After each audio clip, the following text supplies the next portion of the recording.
Is this not why you are here?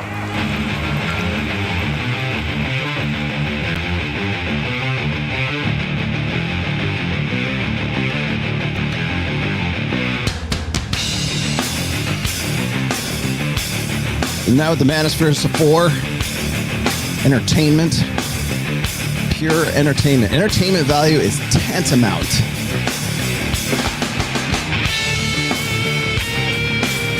People asking me, "Oh, are you still part of the Manosphere?" Yeah, I'm still part of the Manosphere. I guess. The flea market that has become the Manosphere. The blood sport, gladiatorial events, the bread and circuses.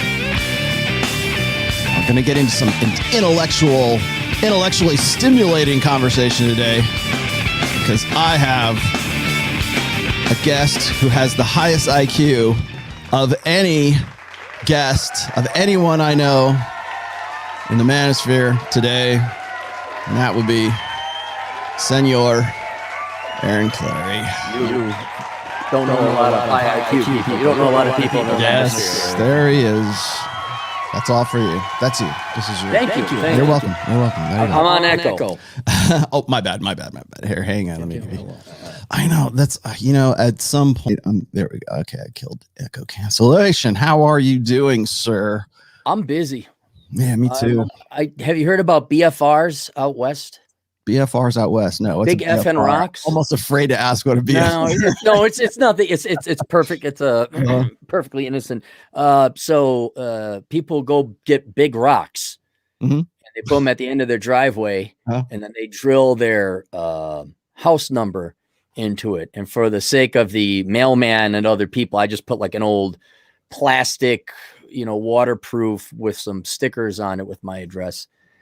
And my neighbor guy is like, "Oh, you need to get a BFR." I'm like, "What's a BFR?" He's like, "A big effing rock, so you can put your address on it." And I'm like, "Well, yeah. The problem with BFRs, you know what the problem with BFRs are? What's that? They're big and they're rocks, so they're very heavy. This guy, you need a backhoe for him, right? Right. He came out with a backhoe and he moved a BFR from my property to the end of my property.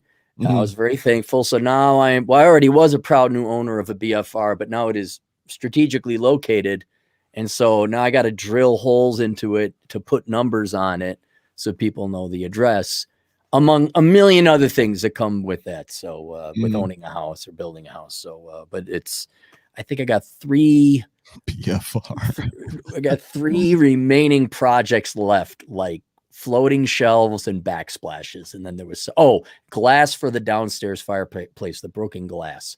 So it's all, I'm busy. That's all it is. There's no rest. Yeah, it's funny. It's like everybody uses acronym. BFR is an acronym. It's funny. BLM means a whole lot different out here in Northern Nevada than it does in anywhere else in the country. It's Bureau of Land Management. That's actually what it is.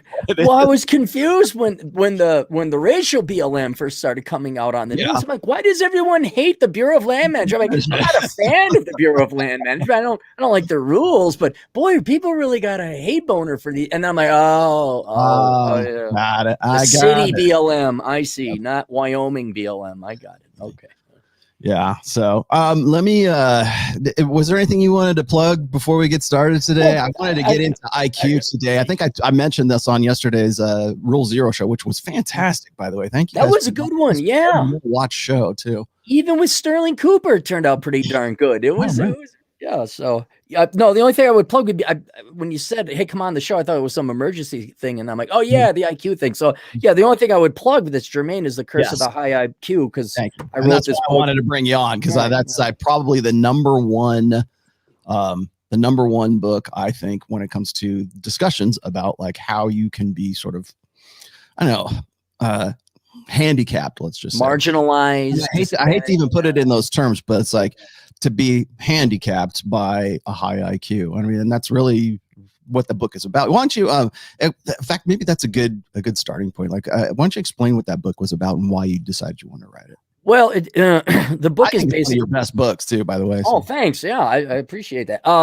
The book is basically about economies to scale, how economies, infrastructure, any system usually is formed to serve the largest amount of people in a very democratic way. But there are people at the extremes of these different systems, and IQ and intelligence just happens to be one of them.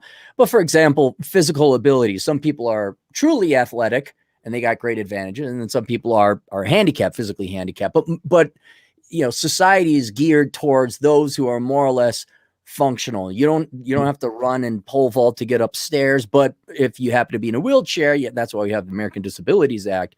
So society tries to make some accommodations, but it really hasn't made any accommodations for intelligent people, because they just assume, oh, intelligent people they're fine because they're more intelligent. And that is true. That statement is overall true, but there are some drawbacks being statistically aberrant or rare when it comes to intelligence. And largely it's associating with the rest of society because they're so effing stupid. They're just so. And when you look at how society is geared and developed, I'll give you a perfect example. Okay. Everyone tunes in onto the YouTubes, right? They're watching right now. When you log out or log in, you just go youtube.com and you're about to search Rollo Tomassi. What are the videos they're showcasing right there? It's Sniper Wolf, some idiot guy going like Wolf. Yeah. And there's like spam and there's like, whoa, zany cactus, zany things. And it really is the what are they called? Tabloid checkout aisle at the grocery store. Right. And then the book goes through many individual instances or examples of this, but society is not geared. That infrastructure is not geared towards intelligent people. And so whereas intelligent people generally correlate with better health, higher income. I mean, it's you do want to be better. That isn't to say that there aren't some sociological, psychological, even emotional drawbacks of having a high IQ. Right. And I want to I've been meaning to do this show for a while now. Because I have a lot of guys. No time. You're putting in your BFR. Yeah, we're all getting our BFRs right now. Yeah. Well, there's a whole lot of other crap that's going on in the manosphere at this stage. And yes, I understand, guys. Yeah, go ahead, throw it all you want to in the chat right now, please. Get the algorithm up. I love you too. However, it's that's funny you should say that, because I think that one of the things that a lot of people don't really realize is like nobody really searches for anything, what content when they go on YouTube. It's like they might know me and they might know a few other names, but they don't go like typing, anything into search engines these days. It's usually they just go with whatever is being sort of presented to them by whatever the algorithm is, right? So when you go on to and that's just, and I don't want to pick on just YouTube, although that's the prime offender, but it's pretty much anything else. Like if you go through scrolling through Facebook or Instagram or any real popular social media right now, people look at what is suggested to them rather than actually having some sort of like critical inquiry about what sentience. Yes, exactly.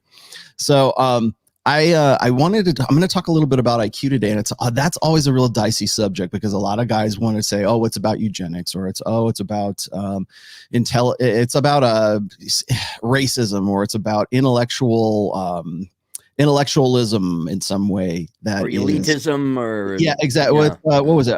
Real is like I don't know if this is still a thing, but I can remember back in 2014, 2015, and I know it was like Stefan Molyneux or somebody was talking about this, and it was like almost like a new movement where they wanted to have kind of like IQ realism, and I get that, but that's been out of my wheelhouse, first of all. And so second of all, I do understand that there's a genetic component to IQ. So before anybody starts throwing rocks at me or anything like that, it's like, yes, there is a genetic heritable element to IQ. Got it.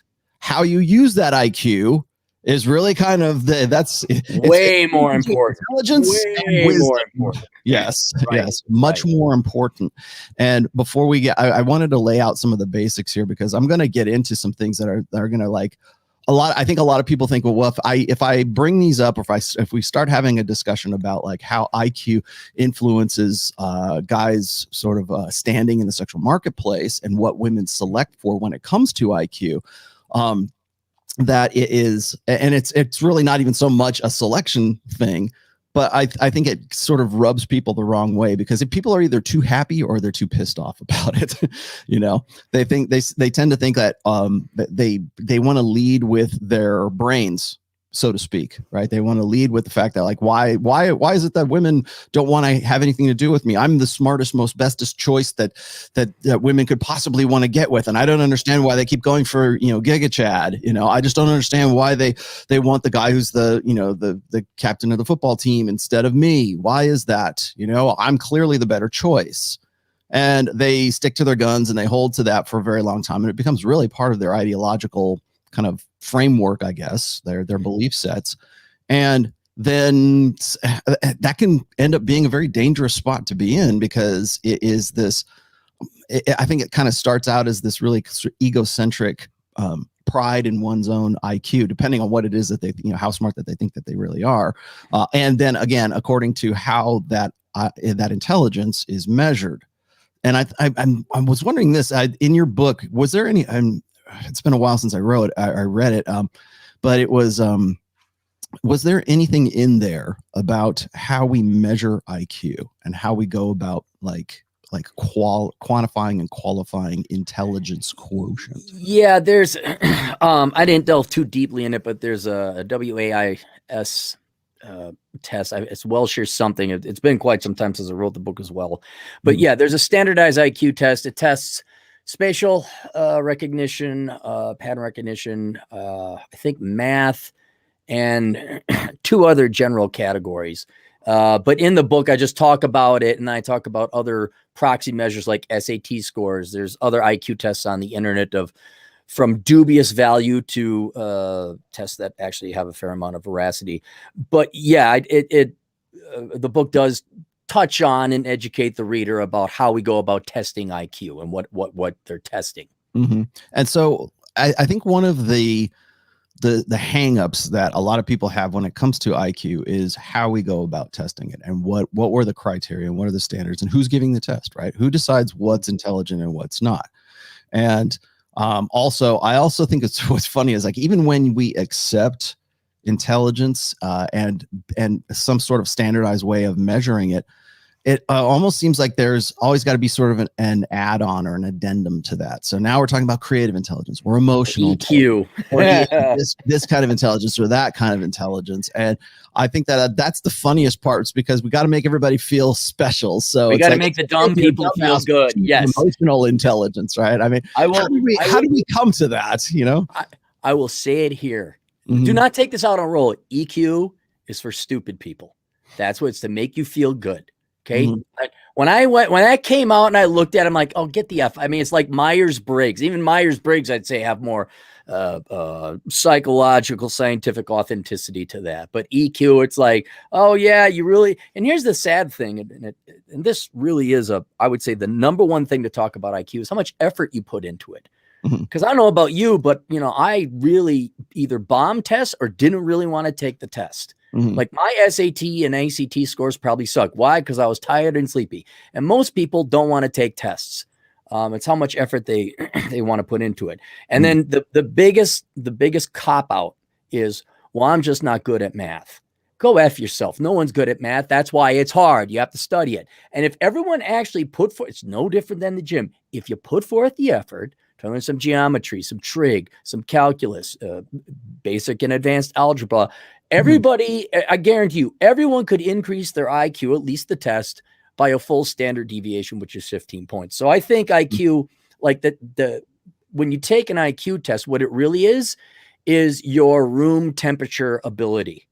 I think that would be, and I would not say it measures your intelligence unless you're putting forth your best effort and take it seriously. But whether or not you decide to take that test seriously is a reflection upon your work ethic. And so the IQ is more of a potential, I would say, because it factors in your raw intelligence, but also, are you going to put any effort into this, or are you going to mail it in? And so that's where I had students when I taught economics, we taught statistics. And one of the things I had them do was take an IQ test online, largely to shut them up because they all thought they were like super geniuses and they're just a bunch of lazy, dumb kids. And this one kid, ironically, brilliant. You could tell he was sharp. He nailed it on the math and the economics. He was quick with his brain. Like we go back and forth, not arguing, but debating in a productive, constructive manner. And I really liked it. I'm like, man, this kid's pretty smart. Got a score of 89. Mm-hmm. And he was like, and then like, I think mental retardation comes at like 85 or something like that. He's like, I guess I'm like, dude, you're not. You're just a lazy goof off who mails in solid C- work. Yeah. And I know you're smart. So it really, like the IQ test, when you have everyone taking it online through a website called Queendom, ain't everybody, there are prep tests. Remember the prep tests or prep classes you could take for SATs for like the nerds who wanted to get into Harvard? They had to get it. All right. They don't have a prep test, on it. Oh, yes. I have taken an IQ test in the past too. Okay. I've never tried to make such a big deal out of IQ for exactly that reason too, because it's like, I understand that there is definitely a heritable attribute to IQ that I think is pretty much set in stone. I mean, obviously, if the hardware ain't the same as something else, then I got people who get brain damaged. Yeah, they might drop a little bit in IQ, right? That you get in a horrible car accident and your brain get a brain injury. You might, right? I mean, or malnutrition, it's dependent on the hardware too. So let's there is that, but I would say at least in the United States, we don't have a problem with our nutrition, which you have poorer developing countries which affect IQ. Although thankfully that's kind of being eradicated. But here in the United States, I say the biggest force affecting people's IQ is laziness, because people are probably much smarter than they think they are. They've just never pushed themselves or their brain that far. Or given themselves any. Yeah, exactly. Or had the opportunity to develop what IQ that they have, or, the potential. I like that. It's almost like the IQ potential.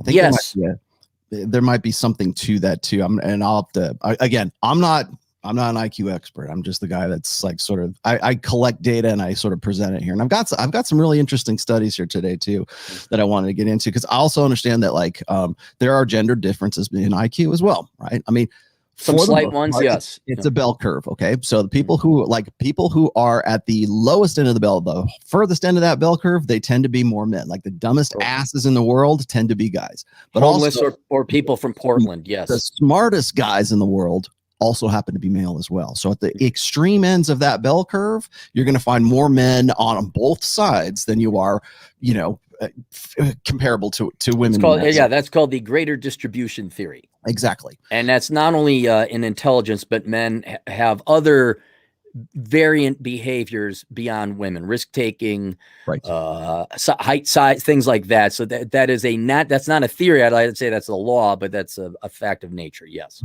It's a natural aspect of being a human being. So, and then the other part I wanted to throw out here is, and I wanted to get into this because I just finished up a great book called The Ape That Understood the Universe, and it's by Steve Stewart Williams. That would be, people ask me, what's Rollo's reading list? Like, that would be at the top of my reading list right now. I thought that was really good. That's up there with, like, I would say 48 Laws of Power, The Blank Slate, certainly Alpha God. How not to become a millennial, maybe? The Curse of the High IQ. Yes, on the list there. Anyways, but what part of that book that really kind of opened my eyes to a lot of things is the heritability aspect of a lot of the things that we sort of take for granted or we believe are learned, when in fact they're much more biological. There's much more biological determinism than I think we're comfortable in admitting at this stage. And one of the things, and this is this is not me, this is not even Steve Stewart Williams, this is just like, a commonly held understanding when it comes to like evolutionary psychology, evolutionary biology, sociology, anthropology, all this other good stuff, is that we're still the same critters that we were when we were 100,000 years ago. Like, not exactly the same, but for all intents and purposes, we're still the same machine that was living in hunter-gatherer tribes on sub-Saharan African plains, hunting caribou and living like we used to do in a hunter-gatherer society prior to agriculture. And so one of the principles that Steve Stewart Williams brings up here is that we're kind of like every generation of human beings stands on the shoulders, technologically speaking, from the generation that came before it. So I didn't invent the telephone, and I didn't invent the cell phone, and I didn't invent this your 4K camera there that apparently is so much better than mine. Lens, yes. I didn't invent that, but I know how to use it. And I'm pretty good at it. And I'm pretty good at like taking the data and taking the understanding of, standing on the shoulder of giants, right? And taking their work and expounding upon that, and then using the new data that I have that they didn't have to expand the knowledge base of really the human race, if you think about it. And that's really kind of how we collect. There's a collective intelligence, almost like a hive mind, right, of generations past of human beings that we've collectively and aggregated this knowledge together to get to the point where we are here in 2021, and we're beating on each other and calling each other names on the internet. We're taking this fantastic knowledge database, thousands of years, Western civilization. Here it is. Just, monkeys, Bob's and Vagine on the internet. That's what we came for. Yeah, more or less. But the point was this: it was like the aggregate intelligence of the actual species versus the individual intelligence of that particular person. And so I get myself into trouble, and I'll just repeat this one more time here, because I think I might have put this in the fourth book as well, but people love it when I bring this up, and I know it's going to aggravate a lot of people. But when I get into why I dislike certain like luminaries in psychology, like people say, well, how come you have such a problem with Carl Jung, or or I'll get this, you need to go read all the Stoic writings of Augustus, whatever, Marcus Aurelius. Okay. Yes, and the wisdom of Aristotle, and you need to just go back to the sources and read it, because those guys, for whatever miraculous reason, had some super insight and super intelligence and some super wisdom to know what they were talking about at that time. And I hate having to explain this, because it's I am the aggregate, my intellect, whatever it is that I know right now, is the aggregate of everything those guys already knew, plus centuries and in some cases millennia of understanding that came between, St. Thomas Aquinas, right? And now, or Carl Jung and now. And so people say, well, why do you have such a problem with Carl Jung? I'm like, well, it's not that. They'll ask the same thing with Dr. Godsod too. And it's like, well, he made some contributions, yes, and he's definitely in the books. When you're a psych major 101, you're going to read about Carl Jung, but there's a lot of other guys that came after Jung that have built upon that as well. And so when I say, hey, yeah, I'm smarter than this guy, and matter of fact, guys who are in their first year in psychology right now are actually smarter than a lot of these guys. It's not that I'm saying, oh, they have a higher IQ. It's they have access to an aggregate of a racial, species-wide, generational, intelligence database. Does that mean they're going to be like these super brain? Check out the big brain on Rollo. No, that's not what I'm saying. But what I'm saying is that there's an aggregate of intelligence that has built up to the point where we're at right now. And so, of course, the joke is this: is everybody's going to say, well, and then why are we so dumb today? How come everybody's an idiot? It's like, well, yeah, because we're not those guys. We're just using what they've contributed to the aggregate of the human intelligence project that it is. And that's one of the things that they said one things that Steve Stewart Williams was talking about, is that that's the wonder really of the human race, is we are the products of generations of intelligence and technology and everything else that in some cases surpasses our ability to sort of wrap our heads around it. And that's what's called genomic lag, by the way. It's not having the intelligence or not having the ability to find best practices for technologies that exceed our ability to understand them. And that's becoming an increasingly more and more like a bigger and bigger problem, I think, for the human race at this point right now.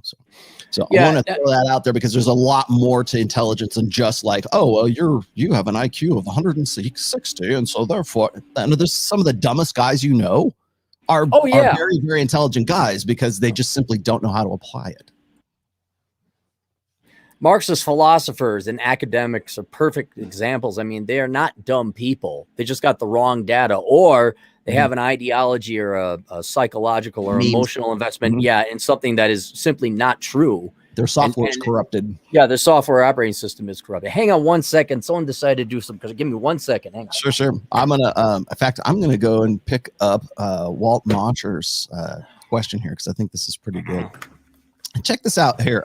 This is actually kind of a good starting point for what I wanted to get to next here. Walt says this, Rollo, instead of IQ versus Chad assets, why are women attracted to both equally if there is also evolution, if it is evolutionarily developed? So why do you think it is that women opt for Chad rather than the big brain guy? because for the majority of human existence until the Industrial Revolution, it was Chad that would protect the family and the children. Right.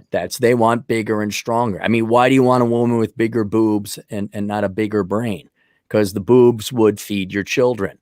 That's just how it is. We're this thing we got up front, and with the industrial and philosophy and all that, is like the latest Windows update last week in the grand scheme of human history.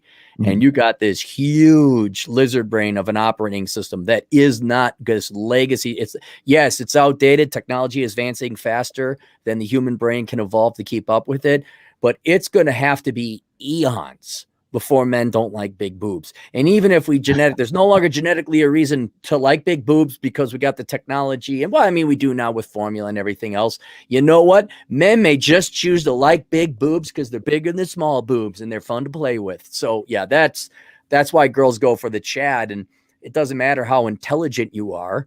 They're going to go after the bigger ripped guy because that's what 95% of their brain and programming wants.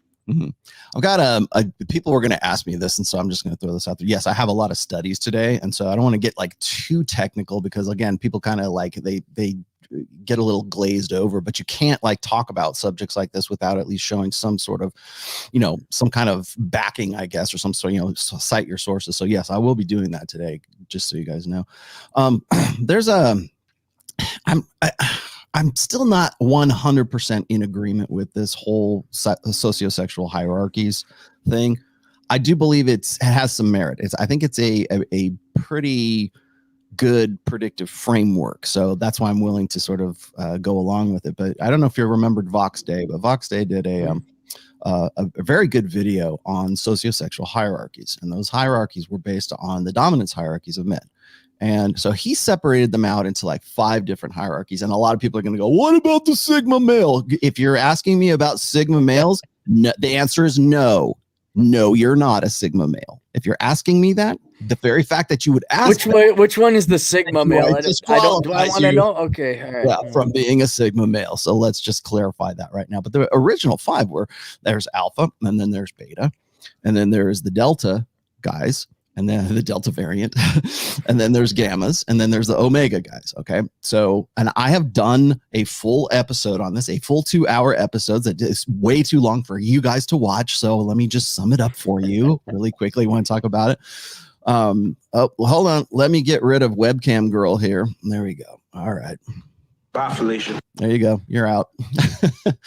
So they're alpha, beta, delta, gamma, and then omega. And those were the original 5. And then later on, he adds sigma.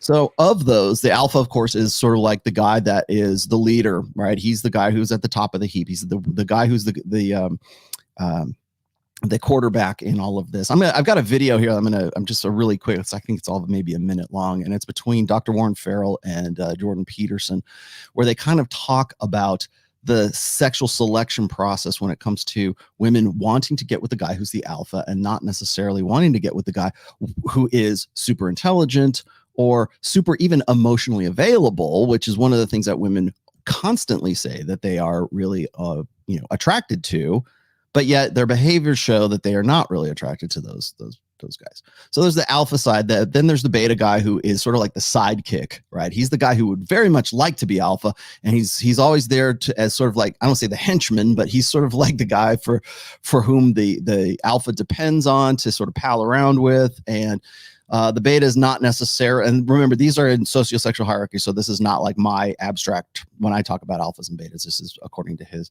And then there's the delta guys. And the delta guys are the guys who just sort of go along to get along. They're like the worker drones. They're the guys who just like, I'm just going to go do and put in an honest day's work and get an honest day's pay and go home and get my beer and just sit down and relax and watch The Bachelorette. Right. And that's pretty much the extent of their ambition. And it's just sort of like that survival mode kind of thing. These are usually, if you were to peg them to a particular generation, they would definitely be the boomers. So there is that. And then there's the gammas. And that's what I wanted to talk about today, because the gammas are the guys who are super intellectual and they don't fit into the alpha or the beta or even really the delta, because these are the guys who are sort of the nerds in high school. These are the guys who learned how to code long before when coding meant learning how to program your Commodore 64 or what are your Mac 2CI or whatever it was back in the day. These are the guys who want to see how everything works. And again, there's not people always say that, well, those guys are gammas and they just don't understand. It's like, yeah, well, I understand why it seems as if like somebody like myself or you for that matter, or anybody else who's outside of all of this, it seems like we're picking on gammas, or it seems like you're picking on guys who are like overly intellectual or overly they're overthinkers to an extent. Mm-hmm. And I think we've seen an influx, I think societally, at least in Western cultures, of more gamma males than anything else in history right now. I don't think that there is some kind of like distribution process for the alpha and the beta and the delta and the gamma, and then the omega is, of course, the guy who's just like the dreg of masculinity, or the dregs of God, the guys who just are never going to get it. Vouch too. Yeah, oh, okay, yeah, perfect example. Thank you. I don't hate the guy, even though he's a caveat, but I got to pick on him. Right. Well, I didn't want to get too much into this, but I did need to start with this here, because a lot of gamma guys who would fit into the sort of gamma archetype, according to Vox Day, tend to be the guys who think that they should be the ones that are chosen by women. That logically speaking, in a rational, reasonable world, the most logical outcome for a better society is to sort of have the philosophers and the intellectuals and the guys who are super high IQ be the ones who are selected by women to reproduce, rather than the guys who are like, say, the captain of the football team sort of thing. And that, I think, is one of the biggest frustrations for gamma males today, is there's this presumption, I think, that they should be selected because of that intelligence rather than the physicality of it, because we don't need physicality anymore, right? Captain? We don't need to lift heavy objects. We don't need to be built. We don't need to look like Giga Chad anymore. Why do we have past 50 years? No, we really haven't. So ignore the remaining 199,950 years. Right. And so there's kind of this, I don't say hubris, but it's certainly this idea that they should be the ones that are being selected. And I think that's one of the biggest problems right there, because remember what we were talking about just a minute ago is we were talking about the differences between, like, say, IQ versus emotional IQ or emotional Q or whatever, EQ. But there is also I think a deficit in understanding social cues these days. And I think there's like a social intelligence that is severely lacking as a result of just how this latest generation has been acculturated and has been, we're talking about the nature versus nurture argument. The nurture side of that has been very lacking for, I would say, certainly the last half of the millennials and most, if not all, of Generation Z right now, especially when it comes to guys, because we can see this statistically, the 18 to 24-year-old demographic of guys that are simply not having sex right now. Why? Is it because they've logically figured it out, or is it because they are so socially inept that they can't figure it out?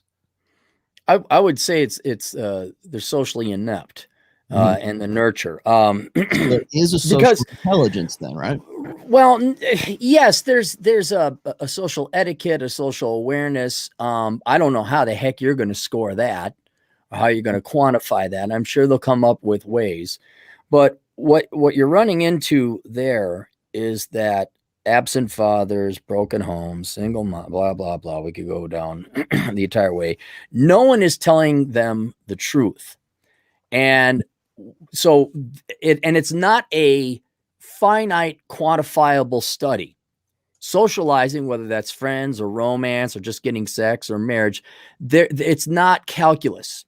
And without fathers, without basically blunt truth, where you have friends checking you saying, hey, you helped out Fresh and Fit. You say, you call them out, not because you want to criticize them, but because you care about them. Right. That's long gone. So you would get guidance to inevitable. And I can't even explain social, like if you ask me, Aaron, can you describe in a formula polite behavior? I couldn't do it, but I know it.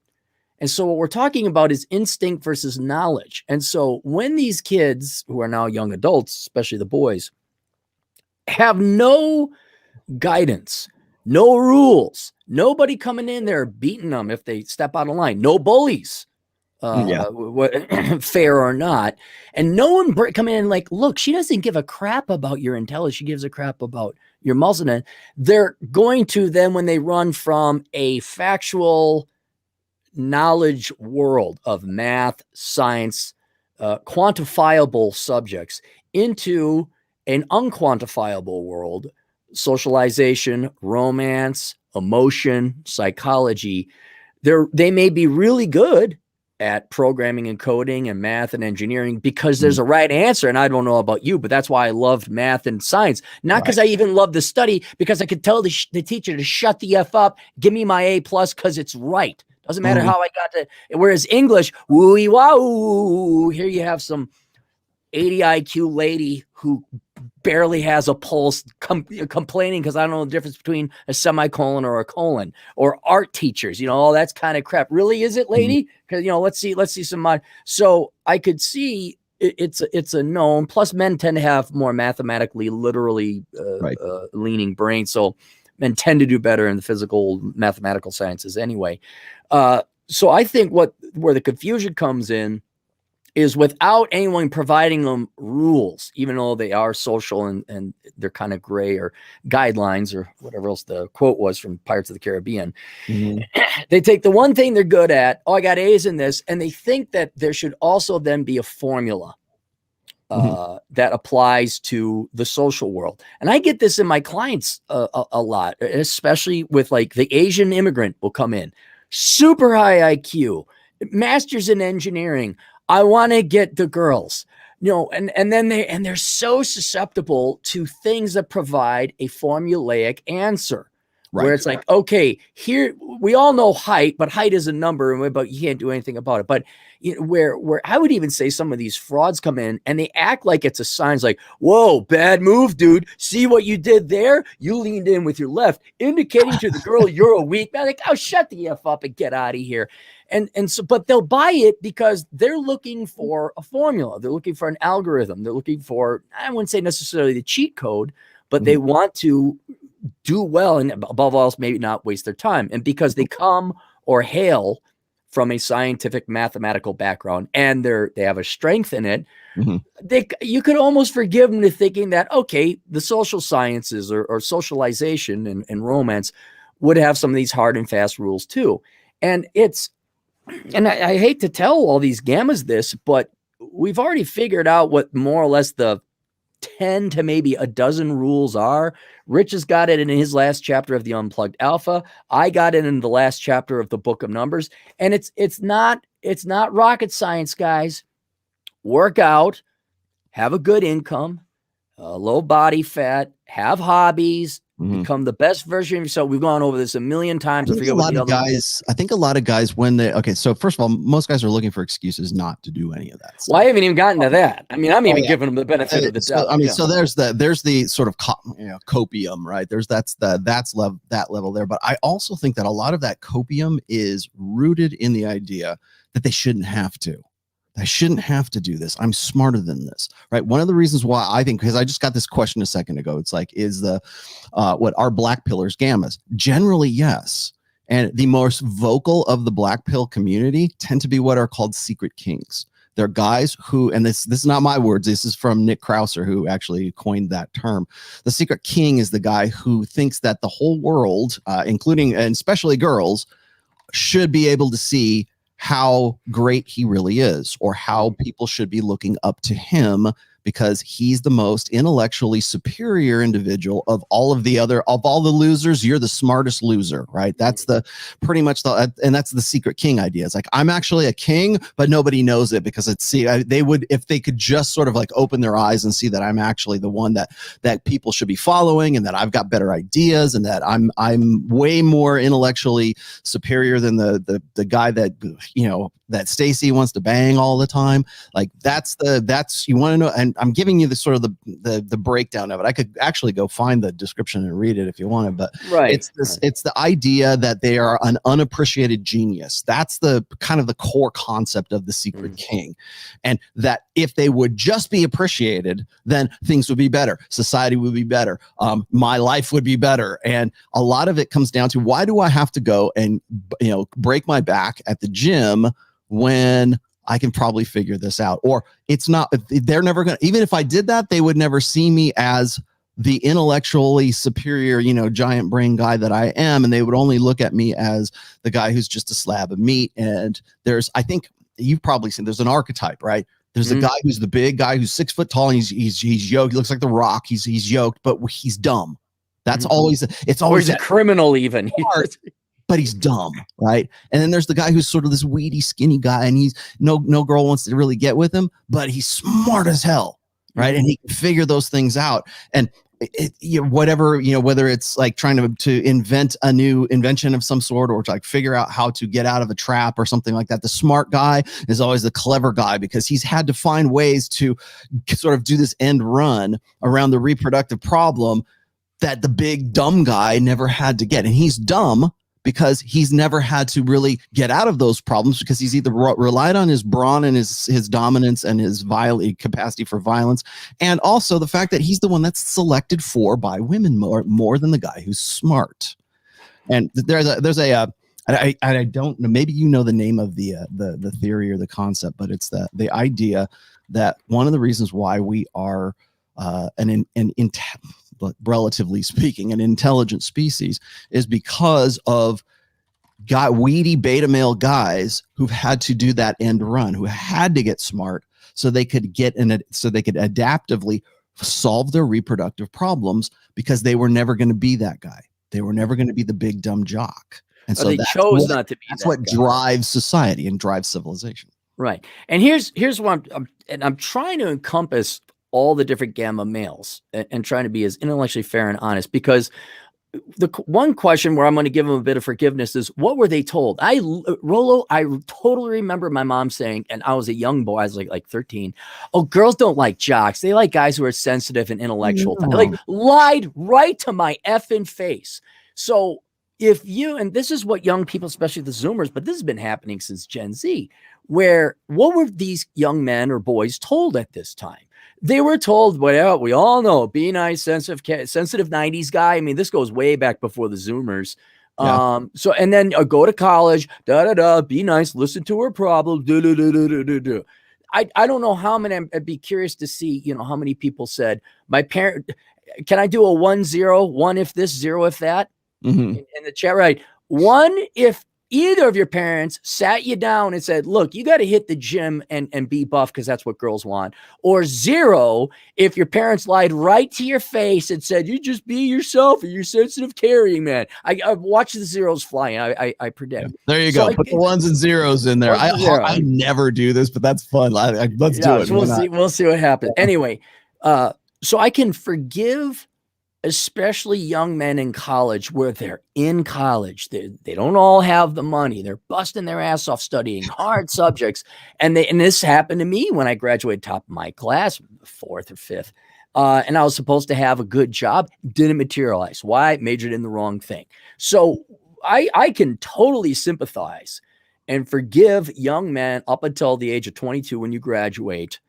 Like, okay, your brain is busy with other things, namely getting a degree in computer science or surgery or something like that. All right. You maybe don't even have time to be social.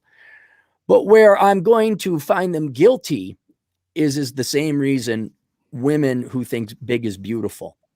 Yeah. Where you ladies know big is not beautiful. Society has told you this since time immemorial. Big is not beautiful. Nobody likes fat chicks. I mean, you can like them socially. You can even love them as a friend. But physically, you're generally not going to be attracted to them. Men want big boobs, tight asses that, back up into this, long hair, I don't know how many times, but women are then guilty of choosing what they want to believe, even though deep down inside they know being overweight is not physically attractive.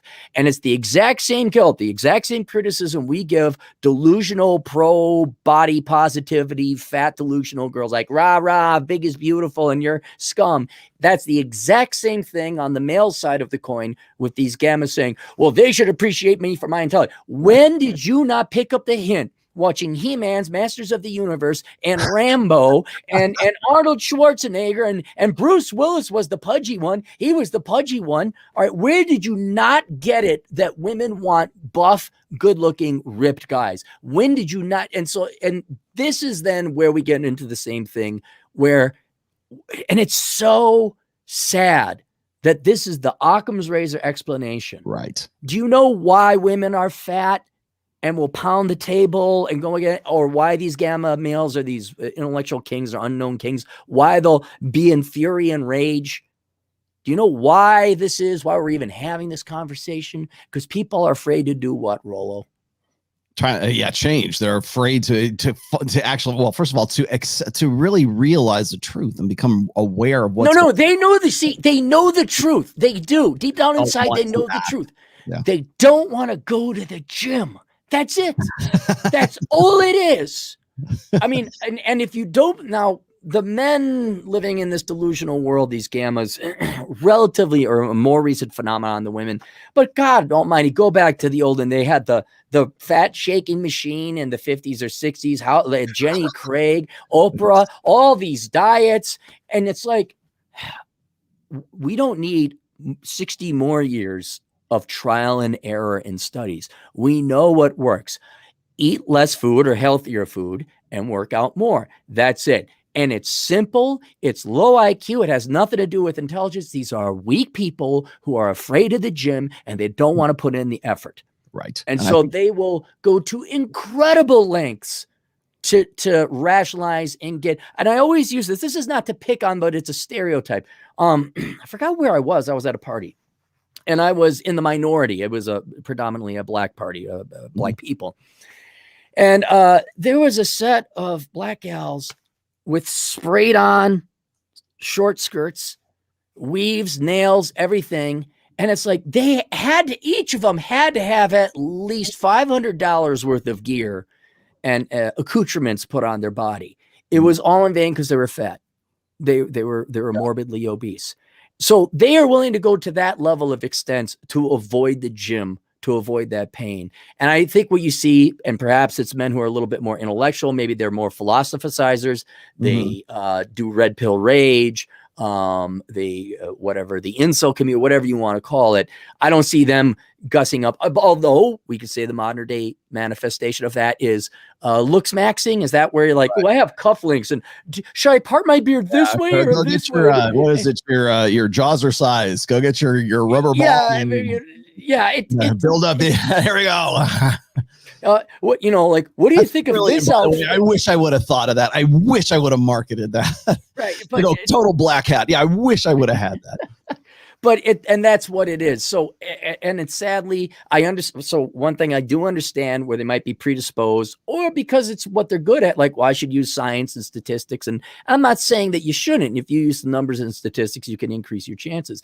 But at the end of the day, every guy, Sigma or not, has to understand and realize society has sent them very clear signals, including women saying they want a tall, good-looking, handsome, strong man. Right. And until you get off your ass and go to that damn gym, no IQ, no amount of rationalization, no number of pills you're going to consume is going to change that.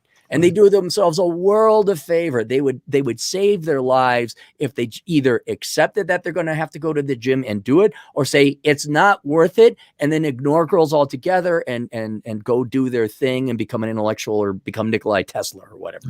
For all the guys who are, and Lord knows they throw rocks at me in this channel all the time, but for all the guys who want to say it's all about looks, it's all about looks, it's all about looks max, jaws are size, right? All that stuff. Why are you not a gym cell? Why are you wasting your time throwing rocks at me and Cappy and God knows whoever else in Rule Zero for, trying to convince us that it's all about looks. And it's not all about looks, but that's very, very important. Yes. And there's no one in the red pill who has ever said anything otherwise. Right. But the problem that you run into is that they think that it's all biological determinism, that it's all just that. And it's not about intellect. It's not about social intelligence. It's not about congruency. It's not about even money, really. It's not about any of that stuff. It's all just, you just have to look like Giga Chad. Well, if that's the case, why are you not living in the gym? Why do you not own a gym? Why do you not have a fitness channel where you're trying to help these guys get to the point where they're all, down to 8% body fat and we all look like bodybuilders? Why is that not you? Right. Well, and another thing that they have to understand, I've told women this, it's like, look, because they're all like, you just want a girl that's hot. It's like, no, we want a lot more than that, actually. And I try to explain to them, like, it's like a human body. To have a human, you need a brain. And girls like, you just want, not that they want a brain, but you just want someone with a brain. It's like, no, because that won't work. I need someone with a heart. You need to have lungs. You need to have kidneys, I'd imagine. I'm no doctor. I think the pancreas does something important. You need your pancreas. You don't need your spleen, right? I don't think so. I think you do need your liver organ. Yes. Right. But my point is that for both men and women, it's not just looks. No. You need a lot more than that. You need to your looks are the brain. That's the number one thing for both men and women. So that's why there is a focus on, and so few people have it. Then secondly, you can't be a weapons grade dick. Okay. Now you can't be a doormat either, but your personality has to be masculine. The third thing, you got to be funny or so charming or charismatic so that the girl likes you. And you also have to have a job, not living at home, and you can't be weird. Okay. You got to be somewhat normal. I don't give this excuse. Oh, I got social anxiety. Well, I guess you're going to have to toughen up a bit. And I'm sure there are some other key things women would like to have. But right now, if there are any women listening, they're like, my God, if I find a guy with those 5 things, that would be amazing. Men, it's the same thing. We want, I don't know if I've said this before, big boobs. And as it backs into this, be nice. How many guys really know what this is right now? No, you just do that. Because it's only our generation understands. But it's for it's for any generation, but it's for any size guy. Because if you're a bigger guy, you're gonna have a bigger this, so that your girl can obviously be bigger. I'm a smaller guy, so she's got to back up into that. So, and that's the thing. It's not just looks. So when they say, "Well, I got the intelligence," good, you got the intelligence down. Good, you probably also have the income down as well. Girls want to they want to F you. Or they don't want to F you. They want to F the guy they want to F. So are you Fable? You're not Fable? Well, then you're missing your liver, or you're missing your heart. All right. Or you're missing your brain. You're not fully a dateable human yet. So you better go and deliver what women want. Otherwise, you're not going to get them.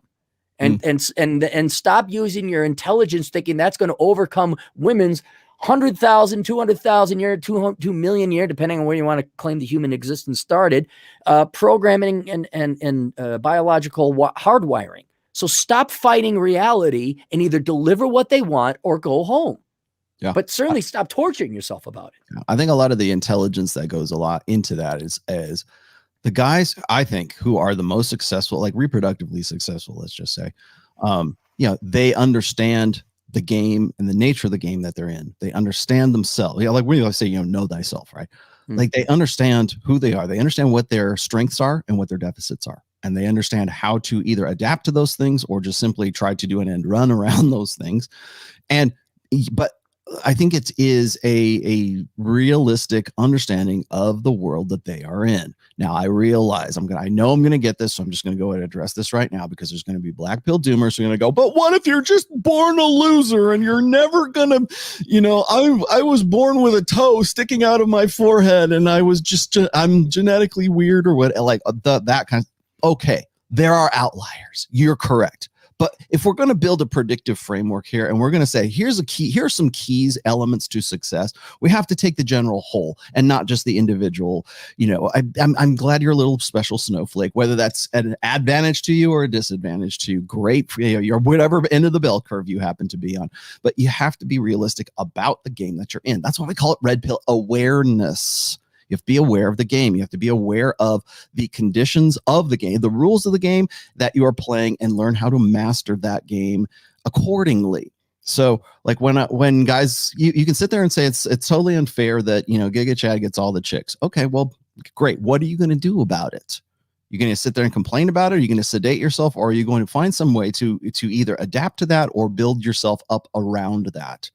So like when I've always used this, and people hate it when I use this example because there's nothing more Gen X than using like Lemmy from Motorhead as my example for like how like a guy who is ugly as sin. Let's be honest. You put Lemmy from Motorhead on Tinder right now, he does not get swiped, but he does not get selected for. Let's just be honest here. But the guy is, you know, one of the most prolific guys when it comes to like being a rock star and having women, and you know, maybe not as many as Gene Simmons, but he's probably up there. Well, he's not as old as Gene. Give him time. Well, he's dead. No, well, you know, Lemmy's dead now, but Gene might be able to catch him, right? We'll see. But again, these guys, and even Gene Simmons is a pretty good example too. Not good looking guys, genetically not very good looking, but they had, and even like you could even say, you know, Gene Simmons is probably not the best bass player in the world, but he's one of the best rock stars in the world, and he figured shit out. He learned how to adapt to his situation, and as such, granted, does he have like 10,000 children spread across the world like Genghis Khan? No, probably not. But it's not about the breeding side. It's about the solving the reproductive problem side. You could also make an argument here, because I've done this before. The guy, there's actually, I think, 2 instances of this happening. The guy who's the scientist who works at, like, say, the fertility clinic, and he has essentially used his sperm to didn't that happen in like Holland or something? Yeah, in Holland or in Germany or something like that. I know it's in Europe. Something. I wonder if Jack is one of those guys. Maybe Jack is one of the kids. Yeah. And they didn't even catch this until they figured out that, oh, all these girls are genetically related thanks to like 23andMe or something like that. That guy solved his reproductive problem. Did he bang all those? No, he didn't. But guess what? He, as reproductively, DNA wise, evolutionarily speaking, he's a smart son of a bitch who figured it out. Now he's probably going to go to jail or whatever for having done that. But guess what? Hypergamy don't care, and DNA don't care, and evolution doesn't care. Guess what? His genetic legacy will go off into perpetuity. And guys who are sitting there going, I just don't understand why girls won't get, like, you know, I'm so smart. Well, if you're so smart, then why are you not figuring this stuff out for yourself? So and see here, and where they take their intellect is very interesting to solve this problem. That guy more or less cheated. Okay. He cheated. He cheated the game. Did he win? He did, but he cheated the game. I've also, like, for example, I don't want to have kids, but the idea of like, yeah, Cappy's Gen X going on in the future, maybe. And my trick is I've offered my seed for 1.5 million after tax with a huge legal disclaimer. No girls have taken me up on it. We're going to start a Kickstarter campaign right now. No, you got to find. No, wait. You got to find a girl who's read with Cappy for $1 million. The girl would have to really, and the like half of that money would go to a huge legal disclaimer, like I ain't taking care of the kid and all that. But aside from tricks or shtick like that, men are even going so far as to, like, you know, we always talk about TFM, but they're going to come up with the Stepford wives. They're going to come up with incubators. They're going to come up with what's the synthetic? Yes, synthetic baby uteruses. pods. Yeah, baby pods. I mean, they're going to be trying to go there. But I got a question. You know, it's kind of like Columbo. Just one more thing. Wouldn't it be easier just to go to the gym instead of spend 5 decades creating an incubator? I mean, why don't you just go to the gym? Seriously, why don't you just go and capture that? I mean, how hard do you? And I understand maybe you're afraid of it, but my gosh, what they will do. Or they'll create multi-billion-dollar, like, okay, the Elon Musk, Bezos, and Gates. Okay, those guys, their run around was, I'm going to make billions of dollars. Boy, you know, you could have saved a fraction of your time just hitting the gym instead of making billions of dollars. Now you're rich, I understand that, but it's it's kind of not rocket science, but they almost insist, like their intelligence insists and maybe because they find it intellectually interesting, but they really, that intelligence makes them do it the hard way, or the weird, creepy scientific horror show way with a birth pod. It's like, I don't know, man, maybe just set down the Mountain Dew and go for a 2-mile run to begin. And I think another thing is, and this is a rationalization that I think that a lot of guys end up coming to, is like, not every guy gets to reproduce. Correct. I mean, even genomically speaking, we can track this mathematically, logically, even as far back as, what was it, 8,000 years ago, like was it prior or just after agriculture, 1 for every 17 women and 1 man for every 17 women reproduced.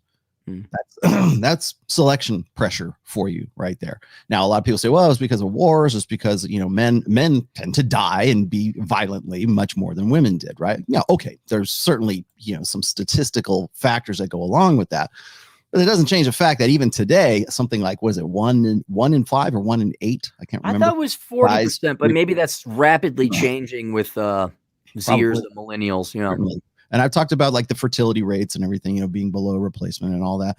And again, it's like coming to this idea that it should be your intellect that is what you're leading with is very pervasive for guys, because it's something that they think that makes them special. So when you talk about, like, when you got these guys who are these special snowflakes, or they want to like pretend that they're some new gender or some like animal, that I anthropomorphic sexual, right? And it's like anything that makes them insult. Like, so why is that like so pervasive? And I was thinking about this, and I go, well, 90% of the time it's because guys, well, women too, but like most men want to find something that makes them stand out from the crowd. I'm not like other guys. Okay, well, what are you? I'm demisexual with a backflip of cis sapiosexuality. Exactly. Right. It's like whatever I can make up kind of thing that makes me makes me special, when in fact the best form of peacocking would be for you to get your fat ass in the gym and lose weight. Or it would be better for you to accept the world that you're in. Don't wish it were easier, wish you were better. And that's what I see happen a lot in a gynocentric social order. We want to change the game to better accommodate the players of that game, rather than accepting the terms of that game and learning how to kick ass from within that game. Lemmy from Motorhead learned the game and learned how to kick ass from within the game. They were better players than 90, 100% of the guys. So it's, are you willing to accept the fact that the world is not going to be the way that you would like it to be, or it doesn't seem logical to you? But great, awesome. If you're that smart and you see why things are the way they are, why not become a better player at the game of life, rather than trying to find new ways for people to accept you as being super special from within that game, or trying to change the game to fit your deficits of playing it. It's easier for me to get ear gauges and some zany tattoos and then a hair bun. Yeah, see, then go to the gym. Yeah. Exactly. I'm going to dye my hair purple because that will make me special, and I will stand out in a crowd. Only a special person would do those things. The problem is, and I'm going to quote Syndrome from The Incredibles right now, is once everyone is special, no one is special. Because what have you done? You've just changed the nature of the game. It's no longer the game that you think that you're playing, and you think that it's like that video game mentality, right? Give me the cheat codes let me play on God mode. Well, the problem is if everybody's playing on God mode, it's not the same game anymore. And really, you can't do that in the first place. I see. And again, I'm not just going to pick on the fuchsia haired, feminist who, wants to put like animal teeth in and pretend that they're a cat or something like that. It's also guys who are in the black pill. They want the world to change according to what it is that they think that it ought to be eventually, especially on the most extreme ends of that. So it becomes less about like how intelligent you are and how driven you are using that intelligence inappropriately, or like let's just say inefficiently, because you think that everybody should appreciate you rather than playing the game and finding some way to make yourself extraordinary rather than ordinary. Rather than doing that, you're going to sit there and you're going to complain about it and say everybody ought to recognize me as the secret king that I am. Right. And here's what's worse is there is no cheat code. People think there's a cheat code, and unfortunately with very intelligent men, I'd say intelligent women as well, that probably gives them the brain power to come up with rationalizations and logical theorems as to why people should like them or why they don't have to go to the gym. But just so you know, there is no shortcut. And here's the thing. If you believe in a shortcut, you're going to end up like a lot of Gen X women, spinsters, right? Or 40-year-old virgins if you're the guys, right? They're because you are not living in reality.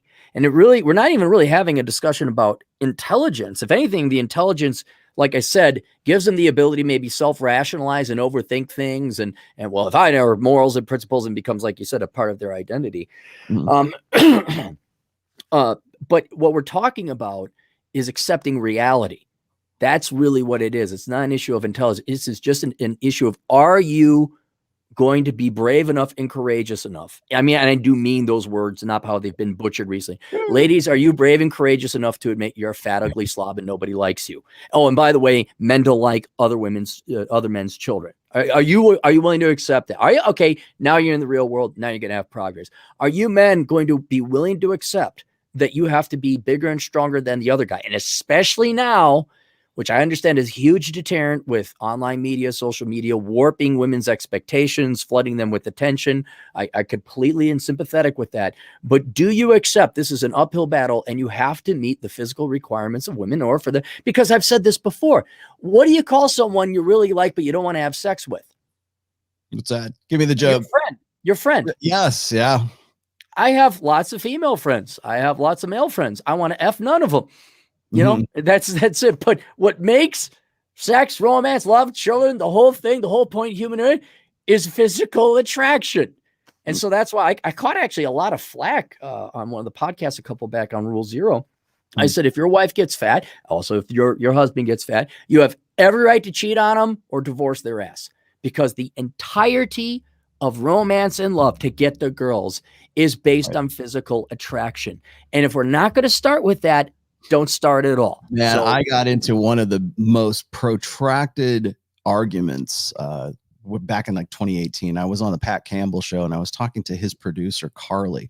And I just dropped, I mean, this is something I've been talking about for forever. I said, sex is the glue that keeps a relationship together. Because without that without that sex, without that physical arousal, that attraction, that desire to want to bang that other person, without that, it fundamentally changes the nature of the relationship that you are in.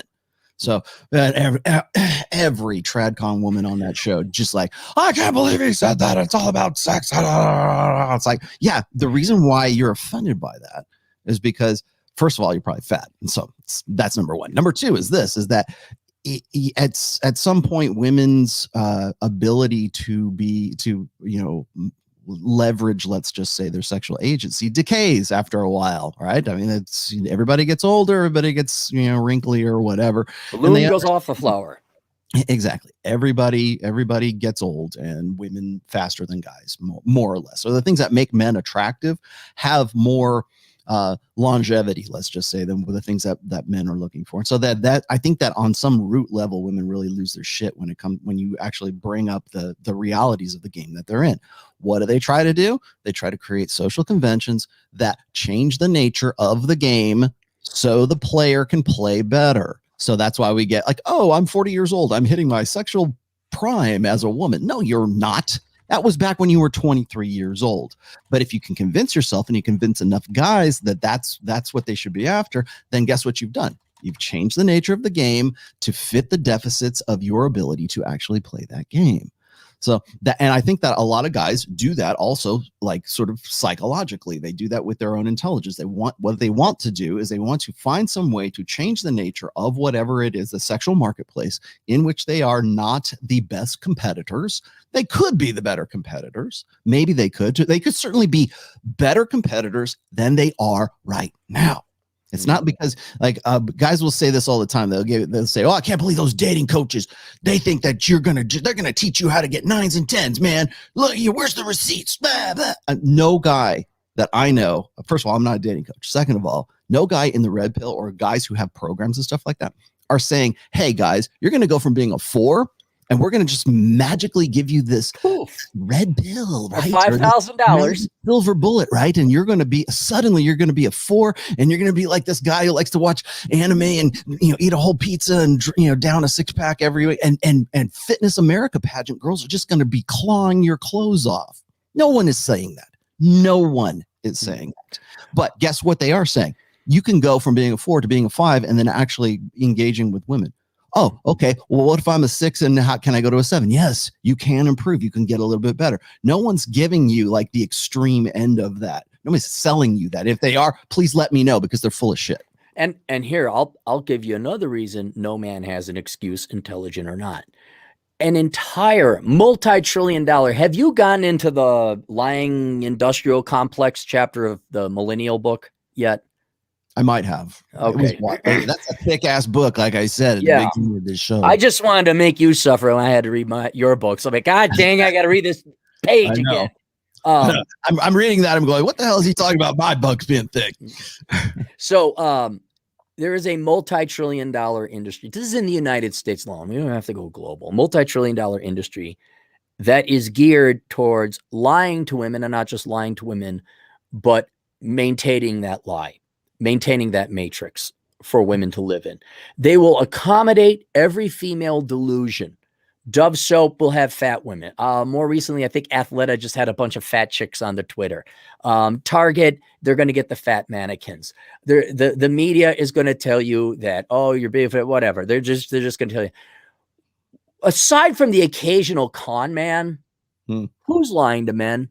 Like, is there this huge multi-trillion-dollar impact? They even go so far as to create jobs for women that have no economic value, like social workers, pre-K, all that other, so they can imagine and make believe they're professionals with their worthless, made up completely. There's another $1 trillion gone, worthless liberal arts or social science degrees. All right. Do men get anywhere near that accommodation or propaganda or lies? Absolutely. No. We might get a little bit from your parents, and people don't want to tell you the truth. But when you get out there, no one gives an F about you.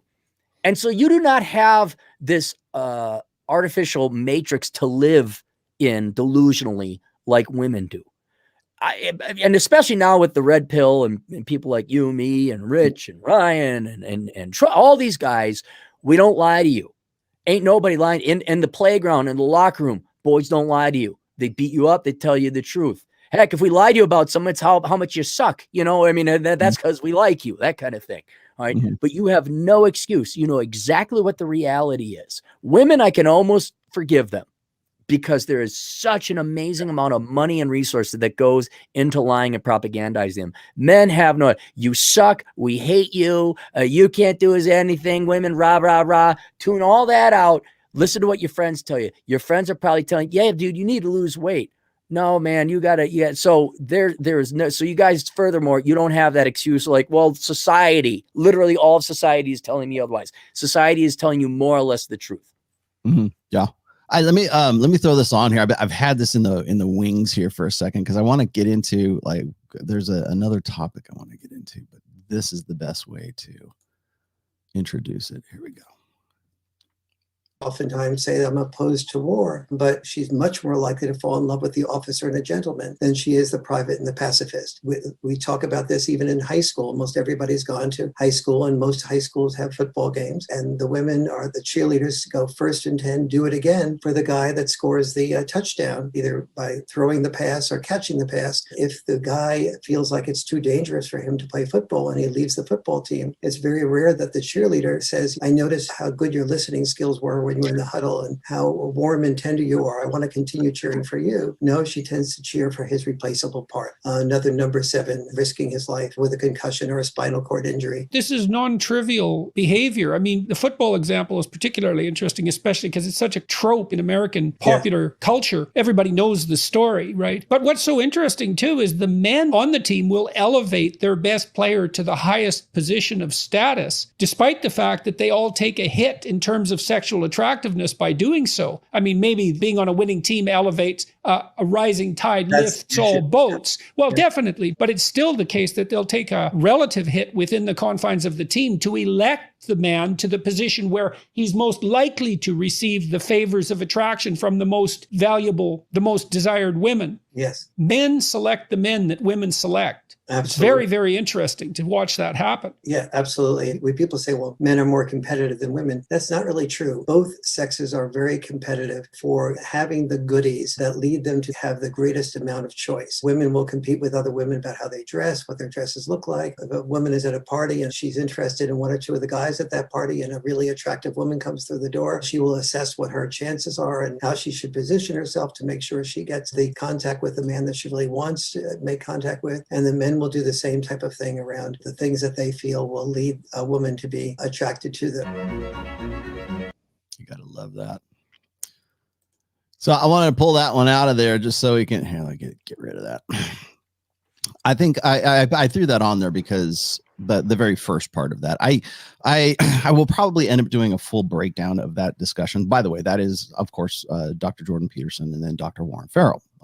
Warren Farrell, I think, he's one of those guys. Well, both of these guys frustrate the hell out of me, but Warren Farrell is one of the guys that really kind of frustrates me because it's this presumption, once again, that things should be different, that if we can just evolve above our base nature, if we can just convince everybody to be a kinder, gentler human male or female or whatever it is, that we can in some way transcend our evolutionary instincts and then we can all live in a better place. And that has been really the outline, I think, of the gynocentric social order for a very long time now. It's a presumption that we're all the same, we're all equal, we're only screwing things up because we can't get above the fact that, you know, women want to bang the quarterback on the football team, and guys are looking up to that guy. And I would say also when I listen to these guys, I look at them and I listen to them and I go, these are guys who do not have the same life experience or the same lived experience that a lot of other guys do. Right. So the idea that like there's everybody on the football team is lifting up the quarterback. Well, yeah, they maybe they are, or maybe they're aspiring to be that guy. Maybe the alpha male guys who aren't quite at that level, that peak level of superiority at the top of the dominance hierarchy, are looking to get to that, and they respect that, and they actually have some genuine desire to become that at some point. So yeah, there's that aspect too. But I think what's funny to me is when I watch stuff like this, it just simply points out the fact that like you can understand all of this stuff and still not really, you can have the intellect to understand all this stuff and not really be able to connect the dots that are going there because of the memes and because of the belief sets and the ideologies and everything that has sort of led you to think that human beings ought to be blank slates, ought to be in egalitarianism, women should appreciate you for these things. Like I laughed my ass off when Dr. Farrell was talking about, like, you know, once that guy leaves the football team or leaves on the field because he's worried about getting injured, that a woman would in some way say, oh, I really saw how you were interacting with everybody and you're really a caring, you know, wonderful, gentle soul, and then select him as a result of that. And the fact is that that's not what happens. Right. And it's never going to be what happens because what does actually happen, women selecting the guy who has the physical prowess and who is that alpha male, that's what the success of our species has been founded on for 100,000 years. And what I would say is one of my most underappreciated posts I ever wrote was called The Reality Principle. Mm-hmm. And these are simple things, but then I go out into the real world. I'm like, my God, does no one get this? The reality principle is simply this: the closer your decisions are based to reality, the more success you're going to have. Okay. And an extreme example would be you're on a cliff. Okay. And you want to get down to the bottom. If you decide I'm going to fly down, your decision is nowhere near reality. Not close. But you say, I'm going to climb down. All right, now you may make it down there safely. But to be deadly accurate, to make sure you get down, I'm going to get some rappelling gear, hook it up to the tree, and lower myself down. Mm-hmm. Or maybe I don't need to go down this cliff to begin with anyway. And even I had a problem with that. Now that's a logical example, but even I had a problem accepting reality. And sometimes the world, not always, but in everybody's life, the real world will try to tell you what it wants. And you have to become selfless and realize it doesn't matter what I want because I'm one person out of 7 billion. Okay. The world is a much bigger, more powerful entity than me.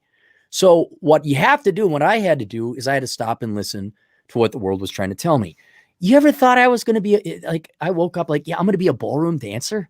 Yeah. You ever thought, I like asked me when I was 18, oh yeah, Aaron, you're going to be basically a radio show guy, internet. Don't worry. The internet's going to be doing things later. Do you think you're going to be an author? And I'm like, no, I'm going to be an economist. I want to be an economist. That's what I want to be. Because And if I had just shut up and listened earlier that one, I wasn't cut out for banking or finance or economics, even though I'm really good at it because I predicted things and I'm good at it as a study. I am not cut out for the finance industry because I have a twinge of a little bit of morality. Apparently, though, I'm really entertaining. I'm really good because that's all dance class is. You're not going to turn any of these people into ballroom competition. They just want to have fun. Right. And I'm okay on the internet or YouTube or whatever else like that. I guess I write good books, even though I hate it. All right. That's what everybody, men and women, have to do. You have to look. And the problem that a lot of young men who are very intelligent, like the Petersons and the Farrells of the world, they're academics. Well, there must be a study. And I love listening to Jordan Peterson because he cites all these studies. It's like, yeah, that's great, Mr. Ivory Tower. Mr. hadn't asked out 5 girls and gotten shot down. All right, you need to go and figure out what the real world is telling you, academic study or not. And if you're not successful with the girls, you're doing something wrong. And again, it's not rocket science. It's because, and this is why I always ask when people come up asking dating advice, I said, send me some pictures. All right. Every once in a while, I will get someone who's a really good looking dude. And I'm like, okay, well, that's not the problem. I mean, you're jacked, you're tall, you're really good looking. All right. Maybe it is something personal. You're afraid, you're cowardly or whatever else have you. But at least 9 out of 10 times they're overweight and they're fat. I got a gal here. I said, send me some pictures. I'm 40. I'm a traditional conservative girl and I'm a Christian. Why can't I find a guy? I did that, and the rationalizations come in. I'm like, send me pics. Send me pics. I want to see them. And chances are she's going to be an overweight gal. It's like, okay, yeah, you dress like shit. You don't put yourself out there. You don't have big boobs. You're kind of ugly and frumpy and overweight. There's your problem. I just solved your 40-year problem. Right. And then when you do that, you pull them away from this intellectualizing, this even life philosophy, even ideology.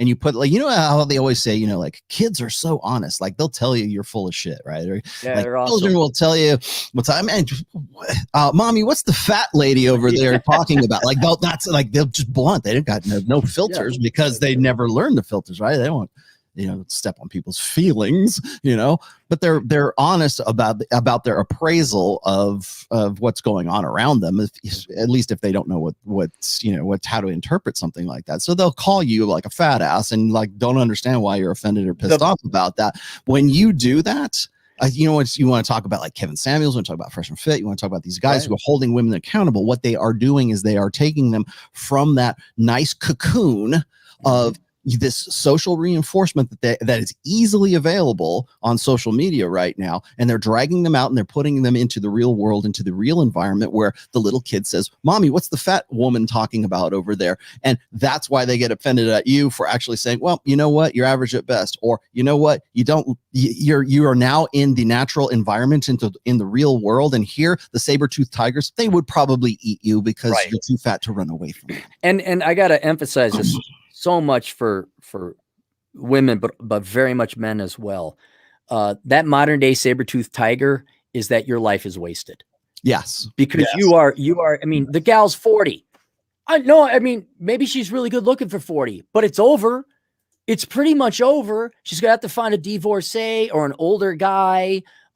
He's probably gonna come with his own baggage or financial troubles or all that. And not to mention, well, didn't you want to have fun?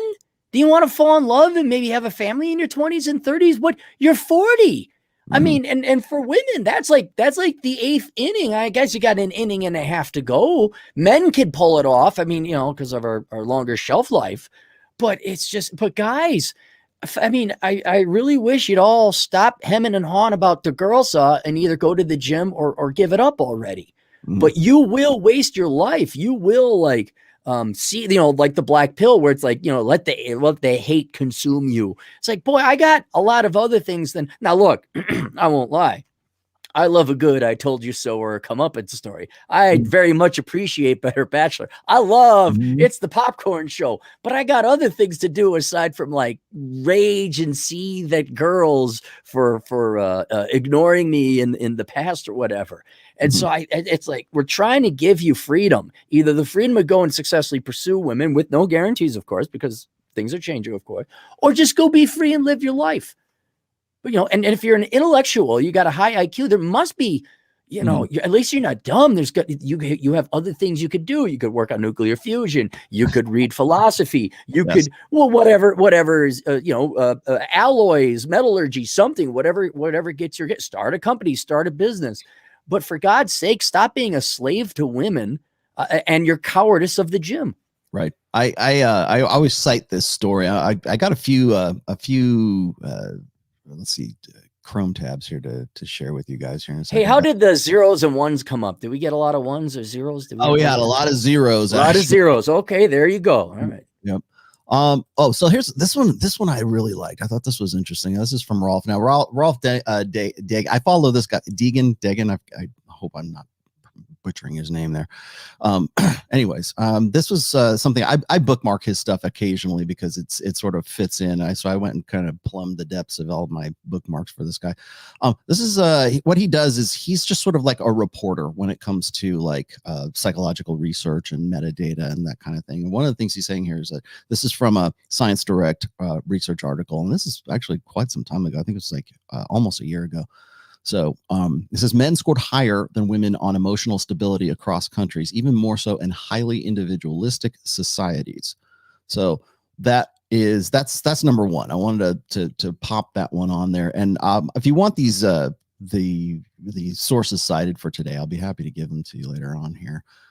Let me pull that one off. But that's one study of actually like two or three that I've pulled from him. And I think what is interesting to me is like a lot of guys. They tend to lead with like the guys who actually do lead with reason tend to think that women should lead with reason as well. And so I'll cite this story again because this was like from back in 2014 and 2015. There was the guy who got shot down by women all the time. And so what he did is because we're living in the internet age, he went and he polled all these girls, very scientific, very intellectual, very smart, got his Excel spreadsheet out and asked all these girls, why is it that you dumped me or that you would not go out with me? And so he just collated all the reasons and all the answers why these girls didn't want to have anything to do with him. And now we have data sets like we do for like books like Dataclysm. We have data sets. I think it was Quillette just did a recent article. It might have been 2019 or 2020 about that reconfirms the 80-20 rule that the red pill's been talking about for forever. And when I did my most infamous graph, my sexual market value graph, according to age, and I peg women at about 23 as their peak market value years. And then for men, it's right around 35, 36, 37 years old, somewhere in there. People are still to this day throwing rocks at me and saying, oh, he's an idiot. Or show me the stats. Show me the stats. Well, guess what? Here we are in 2021. And there are probably a good 15 years of stats that pretty much back everything up that I kind of instinctually was thinking at that time. I'm saying, here's what I'm seeing, and here's a good predictive framework. Now, people say, well, where's your, show me the stats. It wouldn't make any difference because most people's belief sets, they're not going to believe. No, they're not going to formed by like, 10-year meta studies of experiments and reproducible things independently funded by this, Texas A&M or what. They don't. My biggest enemy ideologically is communism. And I got people who still advocate this ideology that's murdered, about 150 million people. But people are going to believe. I'm sorry, continue on. Yeah. So anyways, what I was going to say is that, so there's these guys that they're the big brain guys, right? These are the gammas. These are the guys who want to figure out why it is that they're not getting any play. And the fundamental mistake that all of these guys have made, and there was including this one guy who was married, who got shot down by his wife. like he was in a sexless marriage all the time. And so what he did was he had an Excel spreadsheet, and he made the reason why his wife said that she wouldn't bang him that night. I had a headache. I'm not in the mood. I feel fat. Whatever it is. And then maybe, occasionally he was successful, and he would put like why he was successful kind of thing. And it made like the round, like women were outraged that any guy would have ever done something so heinous as to document all of the reasons why that woman would not have sex with him. But the problem I had with this was not so much any of that. It was he was asking the wrong questions. That's the problem. Is the fact that you're even doing this in the first place is what is leading you to not getting laid. That's the whole point.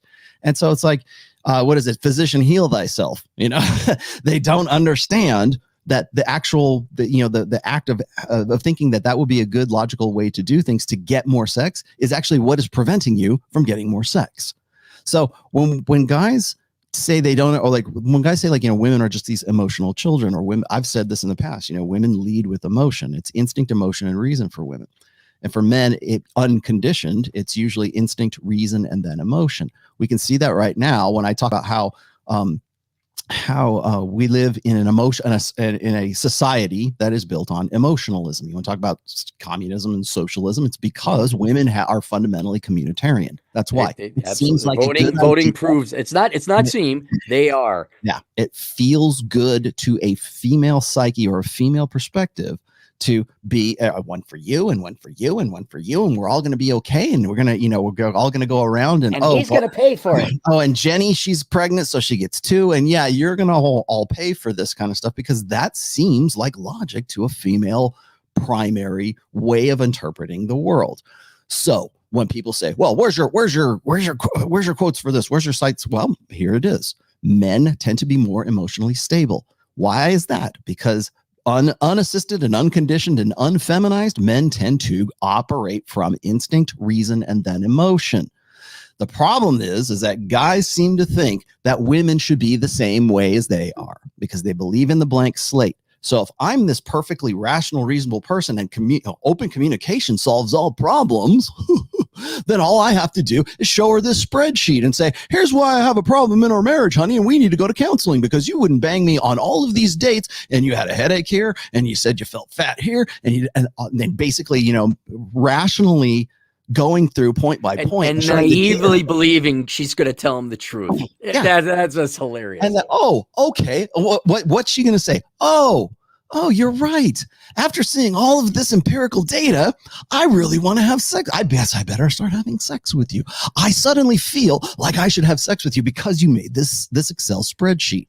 And women who saw this lost their minds, because what it was is it's a beta male, a beta gamma male, creating this data set, creating reasons why she should be having sex with him.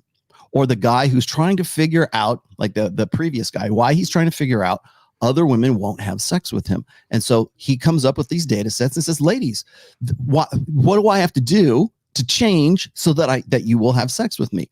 That right there disqualifies you from having sex with her, because they're leading with emotion and you are using the language of reason. And when a beta male tries to convince, using reason of all things, to convince a woman why she should be having sex with him, it triggers the existential fear in women. You're trying to do an end run about what I want and my sexual selectivity. And that is tantamount to rape. That's what comes down to.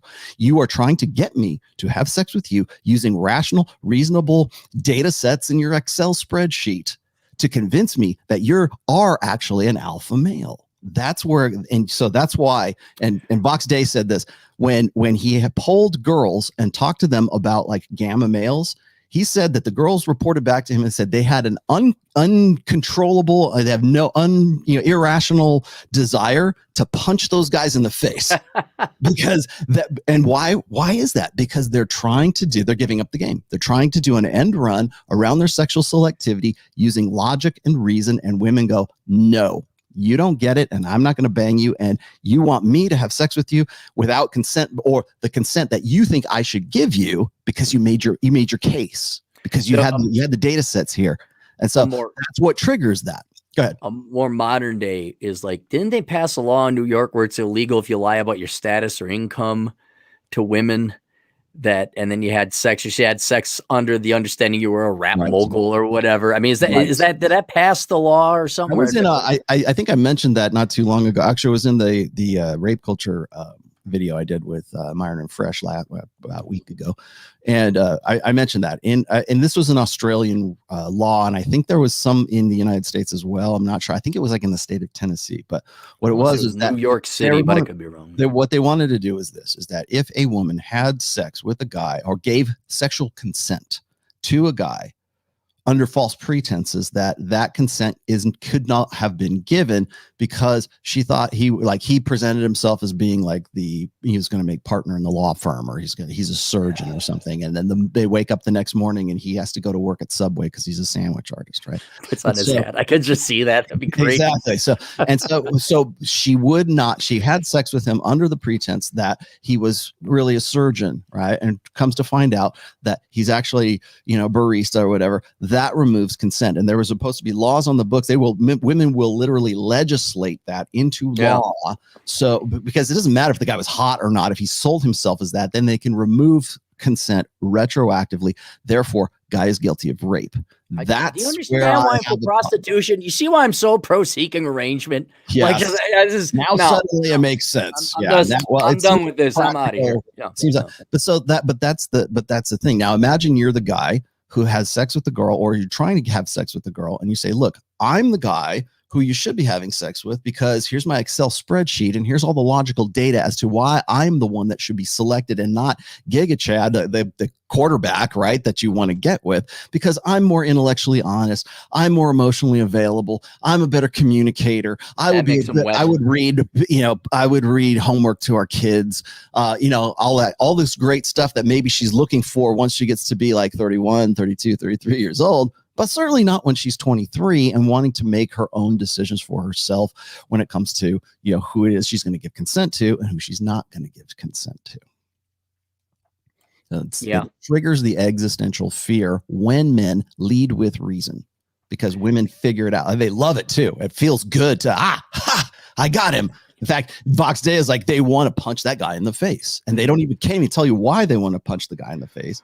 But it's because they're trying to get in. The sneaky fucker game is what it is. Yeah. Well, I call them squirters. Yeah, it's like male feminists. Yeah. No, it definitely is. Yeah. And maybe I'm too blunt with my economic mind about being like, hey, just pay for it and all that. But the larger point for any gammas that are listening, you have to be human too. Like if everything was a formula or an algorithm and a spreadsheet, well, I don't think there'd be a capacity for love, because we'd all be robots. It'd be a program. And then at that point, you might as well get your Stepford housewife, or just go out to Pahrump or Northern Nevada or whatever. Pahrump, that's the only, for the longest time, I thought, your place.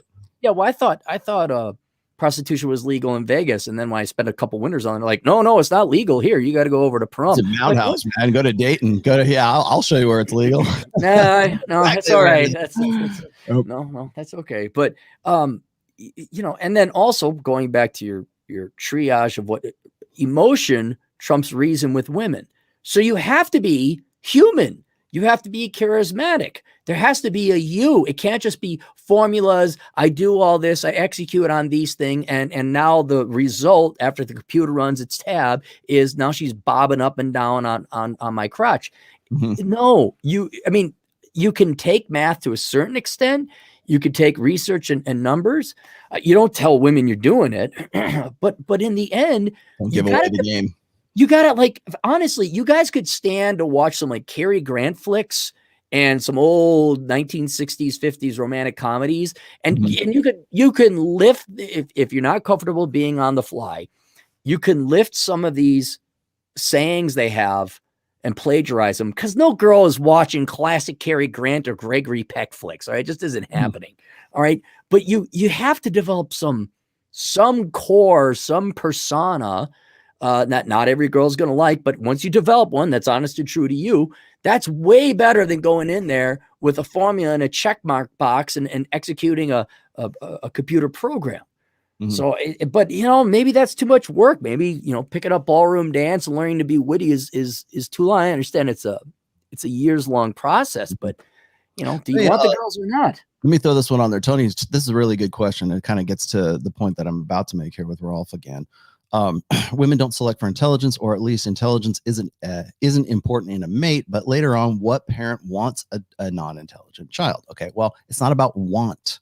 That's like evolution, hypergamy, whatever you want to call it. It doesn't care about what you want. It only cares about the babies. It only cares about what promotes reproduction. So when people go, oh, these guys are just all about the sex. Well, yeah, because reality and the world is pretty much all about facilitating sex and facilitating reproduction and family formation. And you want to know why human beings are tribal? That's why. Your first tribe is your family. It's a feature, not a bug. But here's the thing. What woman wants to get with a dumbass, right? Well, that's not the point. That's what we're doing here. And Tony, I'm not like running up the flagpole, because this is a common mistake, is that you are you're not seeing the difference between the proximate cause versus the ultimate cause. Proximate cause is you see a hot chick in the foam cannon party and you want to bang her, right? You see the hot girl at the club and you go, man, I want to tap that ass. When I met Mrs. Tomassi, I didn't go, I wonder if she'd be a good mother for my children. I wonder if she would have smart babies. That never, I'm sorry, maybe you're so shallow. That's fine. I'll be shallow. I said, I want to tap that ass. That's what I thought. That was the proximate cause. Hot, I want to get in there, right? Ultimate cause is reproduction. Women hate this too. Like when I bring this up and I start talking about, the ultimate end of you having sex is really reproduction. I don't want to have babies. I'm on the pill. That's not what I'm talking about. I'm just talking about the reason why you want to have sex is because of these factors. So approximate versus ultimate cause. And I don't think a lot of women don't go, oh yeah, he'll be a really good father because he seems very smart and intellectual. How do we know this? I can prove this to you as well, is when you look at what women selected for, when they're allowed to collect this data, that is. But when a woman goes to a sperm bank and she's selecting for the guy who she's going to reproduce with, she's not going to have sex with the guy. She's going to be artificially inseminated by that guy. She's not looking for, oh, is he the captain of the football team? Is he, well, maybe that's it, but they're not looking for, does he make $100,000 a year? How intelligent is he? What's his IQ? They're not looking at those factors. You know what they're looking for? Does he look like he's the captain of the water polo team? Does he look like he's a hot guy? They look at most women when they make selections for reproduction, it is all based on the physical. You don't believe me? There's a story of the guy in Holland. I think I brought this up, and he's been selling his sperm online to women who wanted to impregnate themselves. They wanted a good sperm donor. He's the guy. He meets them on the train or whatever, gives them, takes the $300 for his sample, and they impregnate themselves. The problem that the reason why they were even reporting on the story is because now it's incest. Yeah, there's enough people. So many kids that there's a risk of incest, or having half brother, half sister meeting each other later on in life, or the fact that the genetic markers that are expressed in his DNA and his alleles, that goes into generation after generation. That's another reason why the guy who was the fertility clinic guy who was essentially breeding with all these other women, that was the other concern, is that now you're dealing with inbreeding at that point, and that causes a lot of other problems as well. But again, it's not about considerations of inbreeding. It's not about considerations of intelligence. It's not about considerations of that kid. It's about, does this guy look good, and do I want to have his babies? That's what it comes down to. I'll give you more evidence. Have you seen who's having kids? Morons have kids. The vast majority of people who have kids are morons. It's not you. You have a kid. I'm talking the one, like, they have 5 kids from 6 different fathers. They look at the average people that spit out multiple kids. They are morons, and they're just going for the hottest thing that they can get. It is idiocracy. Yeah. In the chat here, yes, it's all idiocracy, and people, the intelligent ones aren't breeding, and the unintelligent ones are. 1.5 million, ladies, after tax. 1.5 million. You too may have intelligence. Such a deal. It's a deal. It's a deal. Kid probably has a propensity to ballroom dance, really good balance, motorcycle riding, pretty good carpentry skills. No financial troubles, financial genius. I mean, I'm not, I'm 5'9", so F it, right, ladies? Yes. Yeah, Hey, never mind. 5'11". Still, I'm not shooting blanks, man. I have not got the snip. So I wonder what I could get. I wonder how much money I could get for it. Well, they can still directly TOMASSI, extract it. Parent of Yeah. my child. Yeah. Like, apparently the guy in the Netherlands was making like $300 a shot, you know? Oh, I wish I learned about that when I was younger. That would have been really good. That would have paid for a lot of food back in college. Mhm. Yeah, exactly. I got these other ones. This is actually a pretty good one here too, because this I'll throw these other ones. I went to all the trouble to dig these up. I might as well put them up here. This is the meta-analysis that men engage in greater brain activity. Men engage in greater brain activity during long-term memory retrieval than women, possibly because they need to. Now, of course, they throw that on there because they want to say, well, women can retrieve information better than men can. It's like, no, it's not. I can explain to you why this is, or at least I can give you my understanding of why this is. But this meta-analysis right here, I like to pick these ones up that show sort of like the neurological differences between men and women, because a lot of women say, well, you know, men and women we're just the same, you know, we don't fit, you know, we're all looking for the same. No, we're not. In fact, the differences are so pronounced that we are much more different than we are alike. If we're the same, how come there's not a ton of gals at your house right now that want to have sex? See, like if we're the exact same, here's what would happen. One of two things. Either we're all the exact same like men and we should be having sex like basically the gay community all the time, or we're all like women, in which case we really don't want to have sex. We're having sex as about as much as the average lesbian couple. All right, it's where's all the sex? I want to go optimistic. Like there should be tons of people lining up like, hey, let's go, you know? Yes. But yeah. no. If that were in a logical world, that's the right. way. But we are not the same. No, we are not the same. But the idea is that, you know, men take longer for long-term data retrieval, right? I mean, when it comes to memory and everything. And there's a reason for that. And I would argue that it is because men, again, prioritize instinct, emotion, or instinct, reason, and then emotion. For women, it is instinct, emotion, and then reason. Where are those memories being created from, or what is the interpretive process that men and women prefer, you know, have a proclivity for when it comes to creating those memories in the first place?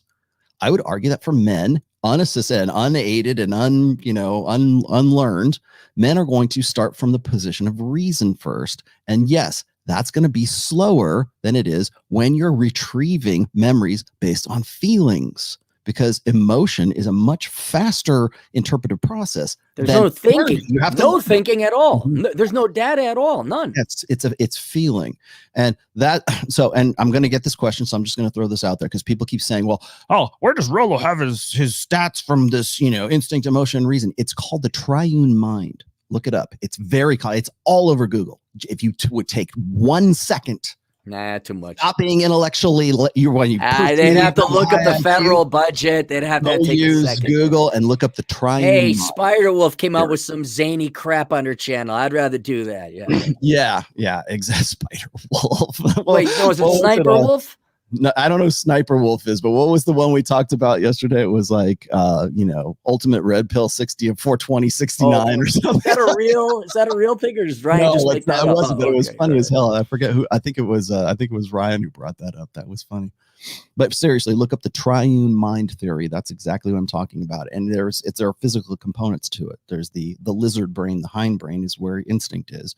Then there's the central part of the brain. I want to say it's corpus callosum, but it's not. It's like the cerebral cortex or something. That's the emotional side. That's the emotional part.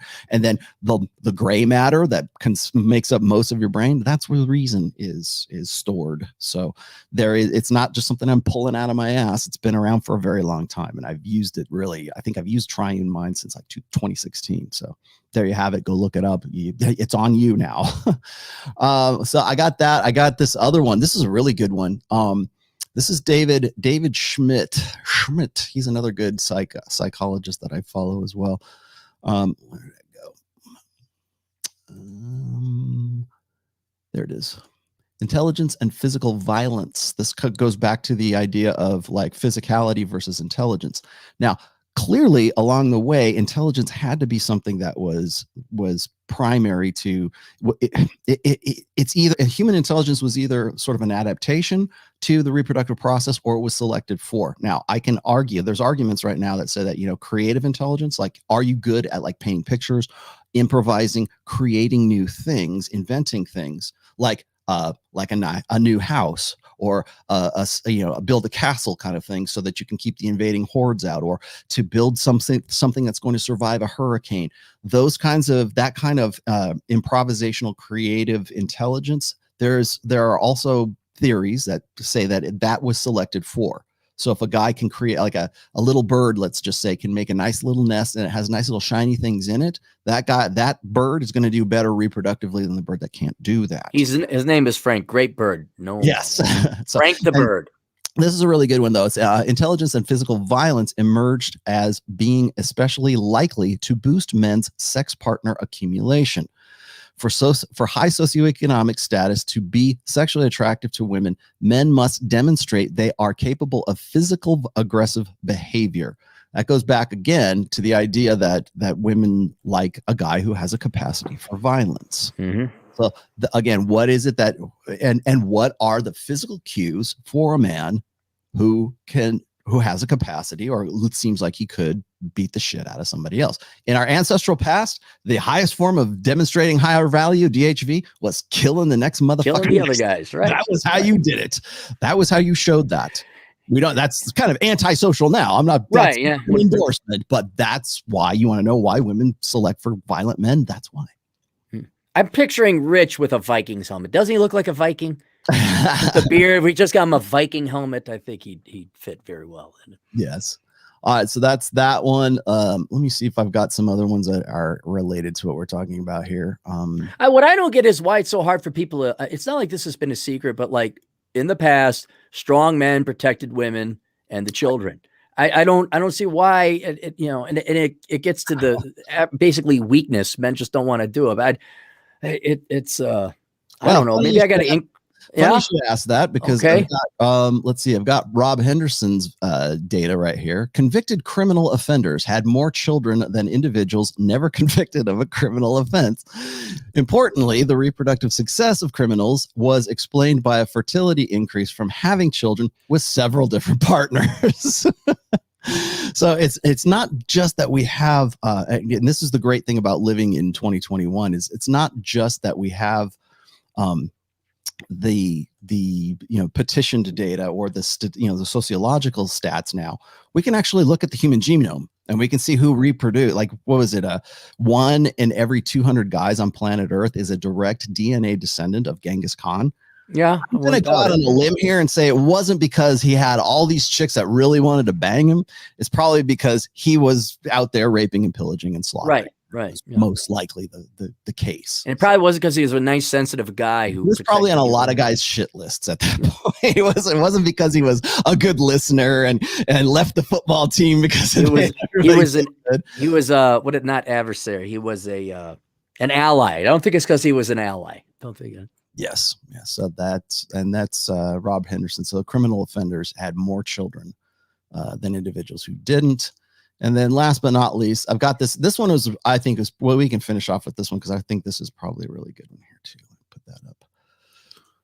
And this is from Timu Sintonen. I don't even know who this guy is, but anyways, men prefer a cognitive, abstract depersonalization method of moral decision-making, ethics of justice, for example. In contrast, women prefer moral decisions based on relations to and emotional bonds with particularized others, like ethics of care. Does that at all sound to you like what I was talking about when I say that women prefer, or a female perspective when it comes to society building is based on communitarianism? Mm-hmm. Whereas for men, it is based on merit. It is based on dominance hierarchies. It's not so much about like, oh, you're smarter than Jim or whatever. Maybe you can figure out a smart way to do an end run around your reproductive problem. But for men, it's still based on either competence or dominance. And that's how you get capitalism. That's how you get the American workplace, the classic American workplace, right? We're all going to get together, guys, and you're going to be the CEO, and you're going to be the CFO, and we're going to make, and we're going to go and kick ass and take names, right? It's almost military, right? That's a yes, it's very yes, it has to be. Otherwise, you don't. The admiral and everybody down the chain of command kind of thing. For women, it doesn't work that way because, again, women prioritize emotion before reason. And I'll tell you this, I would even say they prioritize emotion over reality. Yes. Yeah. Yes. Again, change the world, change the game so that it better fits what we would like to have.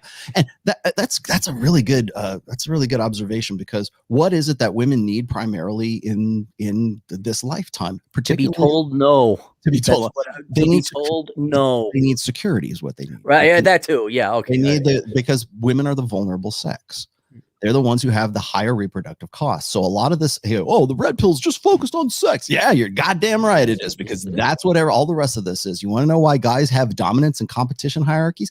Because that's part of our reproductive process or our reproductive strategies. Women, why do women default to socialism? Rollo, why does Andrea Ocasio-Cortez just keep talking about Democrat? Why does it seem like a good idea? Because she's a chick. That's why. And all the girls, a female freshman that came into the house that year, all wearing white, when they why did they wear white? Was that just every one of those girls? The same thing. That people keep they hate it when I go elect women and you get whatever. I'm trying to do that in my exactly conformity. But you get socialism, you get communitarian, which is basically a form of communitarianism, because that seems like logic to a female way of interpreting the world. Why? Because they're the vulnerable sex. They want security.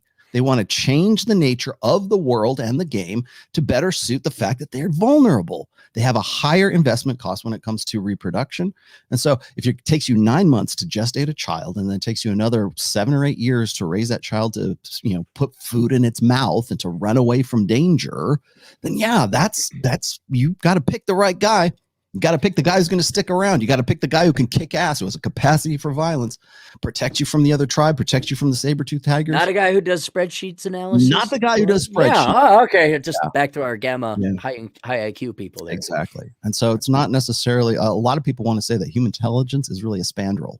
It's something that is just sort of something that came along for the ride, because the smart guys stuck around and they figured out how to survive, as opposed to just running headlong into danger all the time. Right. Like, how can I better kill this guy rather than like what I've been doing before, because they figured something else out. And those were the ones that reproduced rather than the ones that didn't. What did you got here? New meta-analysis has revealed that women are 300% faster at retrieving memories of old shit. Like that one time you looked at the waitress and said said thank you in a way she was pretty sure it was flirtatious. Yeah. And it's funny. It's like, I know that's a joke, but it's true, because women will remember shit selectively. And you know what they remember? You know what the remembers are drawn from? It's from an emotional state. Right. Was I feeling jealousy? Remember when you did that, you fun son of a bitch? It's like, it was 30 years ago. I don't care. It's like it happened yesterday. Yeah, because you're recalling it. I'm amazed my girlfriend would be like, oh, do you remember this one time? And I'm like, no. Do you remember that? No. And it's just the stuff that they retain. I don't know if they... This will be fucking. So we're off track now. So I'm good. That's all right. Yeah, we get 2 hours, and we'll let you go here in just a second. But I want to. This is the funny part. So let's find some humor in all of this, because men and women are different. We have different ways of thinking. We prioritize different processes.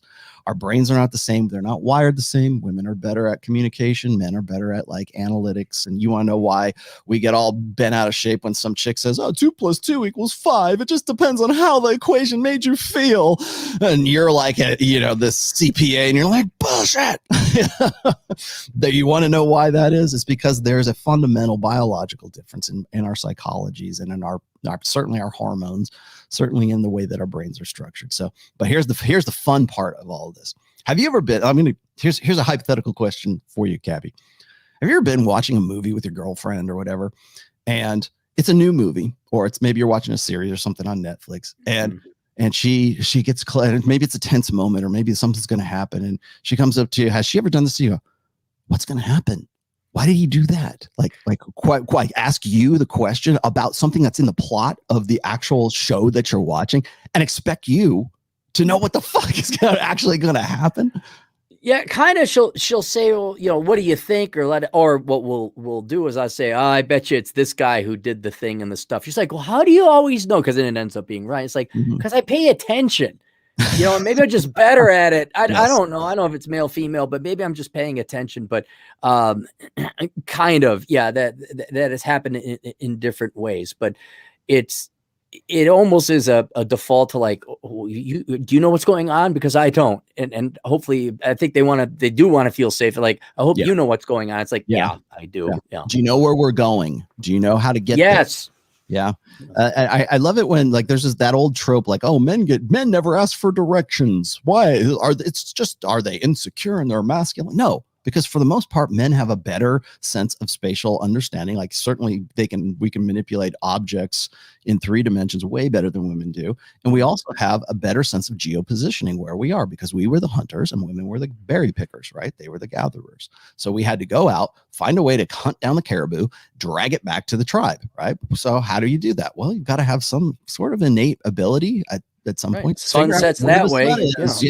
Where you are. There's that big hill that's always there. It hasn't moved in 1,000 years. Yeah. And the reason why guys get so frustrated when they need to ask for directions or they don't have a map or whatever and they get lost is because it goes against every part of their body every part of their nature that says, I should know how to get back. Right. That's why. And that's also a part of the security process that women are looking for. And guys, women need the 3 Ps: parental investment, protection, and provisioning. That's the long-term security side that women are looking for all the time, that they have to make good, reproductive choices to get the guy that can do that. That's why I would say, and here's what I would argue. It's like one of the reasons why women do that. My wife does that all the time. Like we'd be watching something and she's like, well, what's going to happen next? I'm like, fuck do I know? I didn't write. Did I watch the show? I could be completely wrong about this, but but I think that's because there's this need for security. There's this want for direction and protection. And like I said, the 3 Ps, there's this need for a long-term security that they're looking for in you. And when you get into a situation where, your brain's being tricked by, watching whatever's on Netflix, that's what they're going to innately do. Have you ever been driving along, like maybe you're going on a trip somewhere in your pickup truck somewhere? 2000 yes. pickup truck. Yes. Chevy Silverado. Changed the oil 2 days ago. Have you ever been in the truck and your girlfriend's with you there and you are driving along and you're eating something like nuggets, like chicken McNuggets or one at a time kind of food, whatever it is? Okay. Does she try to feed you? Yeah, absolutely. As you're driving, I give you one, like while you're driving, and she's like putting in your mouth, kind of thing. She has, it was ice cream because I got a standard transmission, but she would feed. But I can drive with one hand, and as long as I'm in 5th gear, I'm good to go. But yes, she has. While I'm busy, she will put things in my mouth while I'm driving or open packets. Yes, she will. I would argue that impulse in women is a desire to keep the man alive, to keep the security provider from dying. Oh, how nice! Yeah, especially if it's one at a time food. But I thought you were saying man's mouth. I thought you're saying, does she try and steal some? I'm like, well, that too. But but yes, that has happened where I'm busy driving and. Now, of course, everybody's going to say, well, that doesn't mean anything. It could be anything. Yeah, but on a deep level, yeah. But the fact that you're asking the question and it seems logical, that doesn't count for nothing. So, and then my final question was there. Here's my last scenario for you. Have you ever been in a social setting with your girlfriend or whatever, like women that it doesn't even have to be your girlfriend, it could be like your sister or something. And she's with her girlfriends and you're there and she starts a story in the middle of the story where she will say, and then he did this and da-da-da-da-da, and starts rattling on about like a story that seems like she was continuing it from a previous time, but damn well that there was no previous like build up to what had happened. She just starts the narrative from right within the middle of the story and then expects you as a guy to have listened and have paid attention well enough for you to know what's going on. There's one thing that I have noticed, and it's not just in my own wife, but in my daughter, in my niece, in my mother, in damn near every girl that I have ever known, is they will start a narrative or start a story from the center of that story and expect you to have already figured out what the backstory was so that they can get to the good parts. Because God almighty, no, I wouldn't even remember that because, okay, keep in mind. Pay attention long enough to really worry about it. I wouldn't, yeah, I'd be like, what the, okay, I'm going to go do something else. No, maybe that's happened, but I have not been that astute or paying that much attention. I would probably say, what the hell are you talking about? But I'm more blunt and direct. So maybe I'm not the candidate for that, but no, that may have happened to me, but I don't remember it. Thank God. Yeah. Walt gave me this. This is pretty good too. Walt, you're coming up with some good ones today. These podcasts have shown a common female delusion, like they can't see reality when presented with logic. What's up with that? They don't want to. I understand the emotion trichotomy thing, where emotion outranks a reason, but as it pertains to today, you guys cannot underestimate the effect of lying to both men and women, but particularly women, that they're always right. They're always perfect. There's nothing wrong. And men, Bill Burr, the greatest quote ever, and nobody corrects them because we all want to F them. All right. Imagine your average 25-year-old girl. That's a quarter century. She's never wrong. And that cacophony has only gotten stronger as more and more men want to have sex with her. And then, you could be up to 35. People want to sell things to it. That delusion. I used to think the average human was not susceptible to brainwashing, but I've witnessed it now. I'm thoroughly convinced that like 90% of humans are absolutely susceptible to brainwashing. Mass hysteria. So and you guys want their vagine. And you will do anything, include lie to the girl, say, oh, that's so intelligent. Tell me more about your whatever communications degree. Oh, wow. It's like, no. You guys are enablers. People want profit. No, so the reason women are disconnected today, so far away, we're talking miles away from the target. Is because society has lied to them for at least 3 generations. Yeah. But the genetic argument Rollo was talking about, I would say, also plays a little bit where they put, emotion over reason, but they still have to adhere to reality, or at least in the past. Now, I mean, you can get a doctorate in poetry. Professor buddy of mine email. There's a want on the part of guys who are smart and just are simply either too blue pill to make this connection, or maybe they're not incentivized to make the connection. But there's this idea that women ought to be more rational and reasonable than they actually are. Right. And again, you're right. In a feminine primary gynocentric social order, whatever you can call it, we presume that the female experience is the correct experience. We presume that just like that video I showed with Dr. Warren Farrell.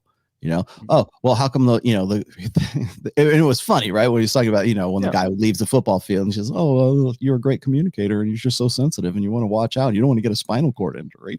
Like they're expecting like that would be like women could be trained to actually find that attractive.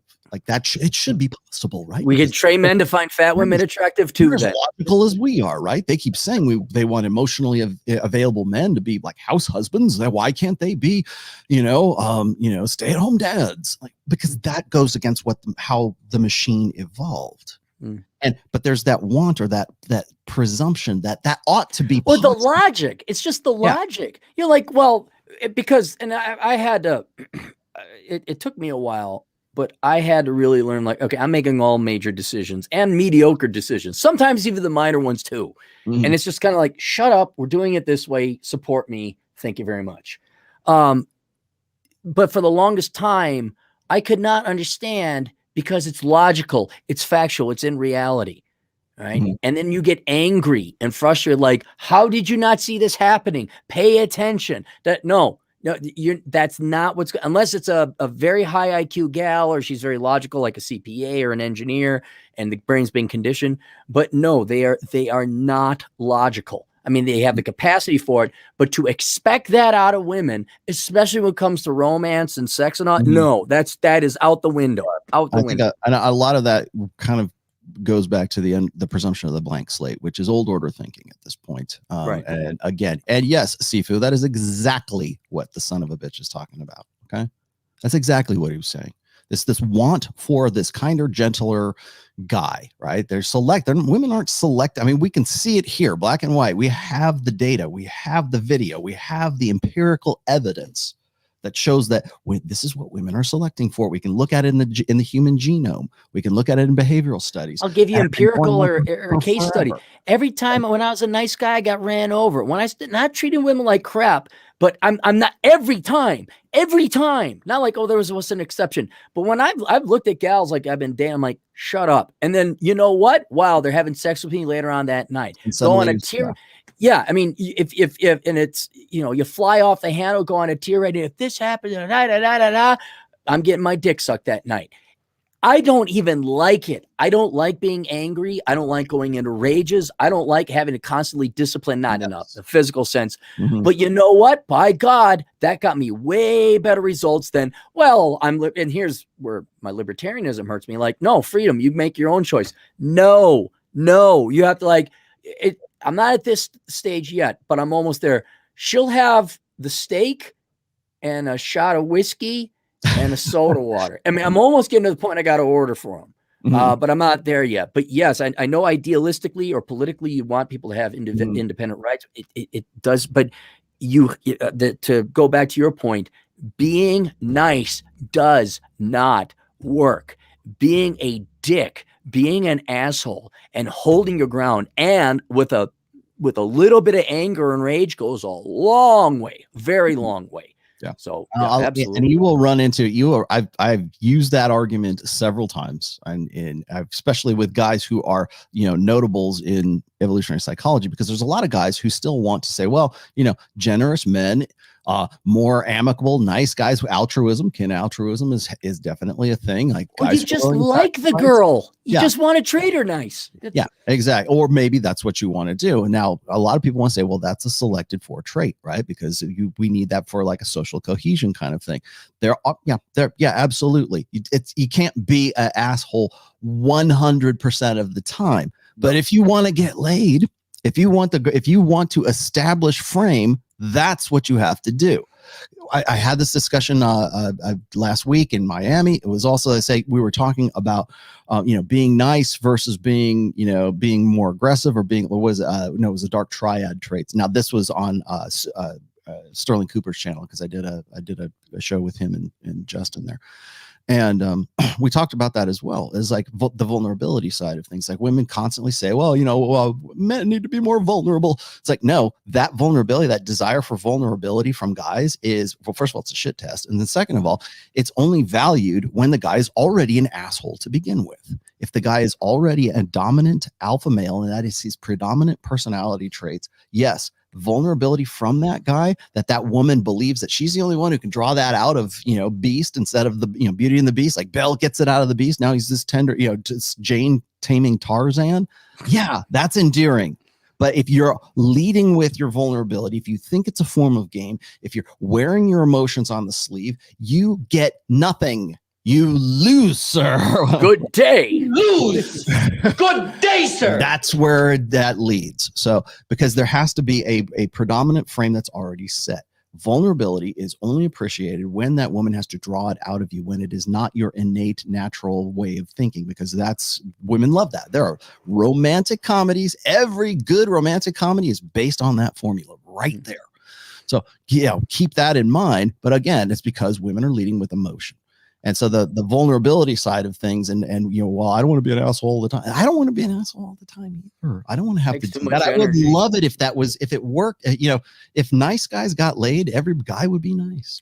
Yeah, every guy would be nice, but it doesn't. See, and this really has nothing to do with intelligence. I mean, and that's the problem that intelligent guys have to get over. It's not your intelligence. There's not an intelligent solution. It's not genetics. It's programming. It's emotion. And kind of, you got to think about it this way. Thank God there's a little bit of emotion, because do you just want to date a robot? Maybe some guys do. Maybe they do. But stop overthinking it. For God's sake, don't put together a spreadsheet. And just hit the effing gym. That's it. Hit the gym and kind of be a dickhead occasionally. That'd be about it. Yeah. And so when it comes to like things like establishing frame, being dominant, I think what a lot of guys think is that woman ought to be more rational. If we're all the same, if men and women our brains are just the same, it's just our hardware and everything else. If you're starting from that presumption right there, you're always going to do worse than if you accept the nature of human females and human males. And until you can accept that, until you can work within that paradigm, you're going to be blue pill. That's simple as that. Is this want for this idea that, well, women can be more logical and men can be more emotional. That's right now we're in a social convention perspective, we want to pretend that if we teach boys to be more emotional and teach them to be defective girls, then we'll have this generation of all these, swell guys who are just going to open the door no, that first, it goes against the machine. And then second of all, it's not about social convention or social conditioning. It's not social constructionism. Why do you hate women, Rollo? Yeah. Why do you hate? Exactly. Well, and I'll finish with this really quickly, is that a lot of guys will say, well, women are just these emotional children. We should treat them as if they're children. I'm like, no, I understand the innate want and drive in men to treat women as if they're children because we have to protect them. We have to save them from themselves. There's a liability in another regard too. Of male, like it's kin altruism is what it is. I don't want her to jump off the cliff. I got to stop her from jumping off the cliff because she doesn't know that there's a cliff right there, right? Oh, you're mansplaining, and then they go and jump off the cliff because you're trying to you want to know where mansplaining or major in sociology. Well, yeah, mansplaining is the reason. When you get mansplaining, when you have a conflict between emoting the emotional language versus the reason rational language. I'm not doing this to flex on you like a man. I'm doing this to save you from yourself so you don't make some stupid mistake. Oh, you're mansplaining. I'm jumping off the cliff anyways, right? That fuck you. Yeah. Death to the patriarchy. I'm kind of pushing them off the cliff. I just go, no. Exactly. I think all this sex is too much. Yeah, go run off. It's a failure to communicate. Now, that said, can women be creative? Can women be great musicians and artists? Absolutely, they can be. Can women be rational? Can they learn to do math? Yes, they can. That doesn't mean it's their natural proclivity to do so. Neither does it mean that guys, like men, like boys, we do this all the time. We teach boys to be in control of their emotions because men, when they are emotional, they adopt anger and aggression, and that's how they have their emotional response. It's usually acting out. It's usually, in most cases, it's violence or anger or something else that goes along with that because that's always what works for guys. That's where we go because we have testosterone. Can you teach those guys to be more effeminate? Yes, we've taught the last 4 generations of guys to. And how happy is everyone? Programming. How happy are the women? Yes. So can you teach a woman to do algebra and calculus? Absolutely. Can they be great scientists? Absolutely. But that doesn't mean that they have a natural proclivity to do so. You can teach a dog. I've seen dogs walk on beach balls where they evolved to. That dog never evolved to walk on a beach ball. How did that happen? Yeah, because you teach it to, walk on a beach ball at the circus, right? There is that. So yes, you can learn those things, but that doesn't mean the entire basis of the human animal is based on social constructionism. So understanding the difference between, we especially today, we tend to vacillate between binary extremes. If it's not black, it's white. If it's not on, it's off. If it's not social constructionism, then it's got to be biological determinism. No, it can be both. And you have to recognize that it's both. The problem is you built a full society based on the idea of the blank slate, social constructionism, and that we all ought to be emotional because that's the key to a better society. Bullshit. Accept the fact, and it's becoming even more unignorable in the 21st century right now because we have access to all of the data. We have access to all of the empirical all the genomic data. And you know what? In the future, probably in 2031, we'll be having a conversation about more data of 10 years of data that proves what we're talking about today. So, but no one will listen. So no one cares. Who cares? What about fish and fat? We only care about bread meat. Give it to us. I gotta get going though. Let's knock this one out. I'm not gonna answer this one. But let's.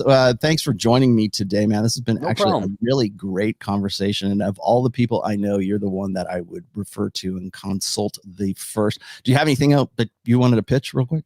Well, there's the book as germane to our topic, Curse of the High IQ. I have other books out. You can find that on Amazon, most of which would be of financial, psychological, emotional benefit to men. Run a consulting company called Assel Consulting. You can go to asselconsulting.com if you got questions. And then aside from that, I have a minimalism course that teaches you how to spend less than you make. It basically gets you unaddicted to spending, because I'm an economist originally. And you could sign up through my Teachable platform. You search the Clary School of Economic Philosophy. That class will be launched on the 25th to the 28th, and it's $500 with state tax. So don't think it's cheap. Don't think it's cheap. It's not cheap, but the government gets its payday. But no, it's not even the payday. You know what it is? I'm sick and tired of like $20 for this. No one does it. Now you want to stop spending money you make? All right. You give me $500 and you'll be like, dang, I spent that much. And I mean, there's more to it than that, but yeah, I'm not effing around with this class. Is what I'm doing. But yeah, that's it. Otherwise, you can search me. You'll find me on YouTube and all the other places. Cool deal. I am going to be on a podcast on, I believe it's Tuesday, on the 24th. Is that the Tuesday? I don't know what day it is. Yeah, so I will be on a podcast on Tuesday the 24th. It is the three Muslim guys. I forget the name. Abu American? So I've been on Abu's a few times before, but I had these guys who they're very consistent. I was like, okay, I'll go do it. So I'll let you guys know when that comes around. Diego, what do you want here? Okay, well, there you go. Now you have there's your say, Diego. You got your $10 worth. And then again, I will be midweek. I will be on Wednesday. I will have Justin Waller, who was on so I will be doing an interview and talking to him on Wednesday. That'll be Wednesday's show. Again, that will probably not go more than an hour, just as an interview kind of thing. I'm trying to keep my midweek shows as down to earth as I possibly. What day is it? Today is Sunday. I know, Sunday, right? I lose track too. Yeah.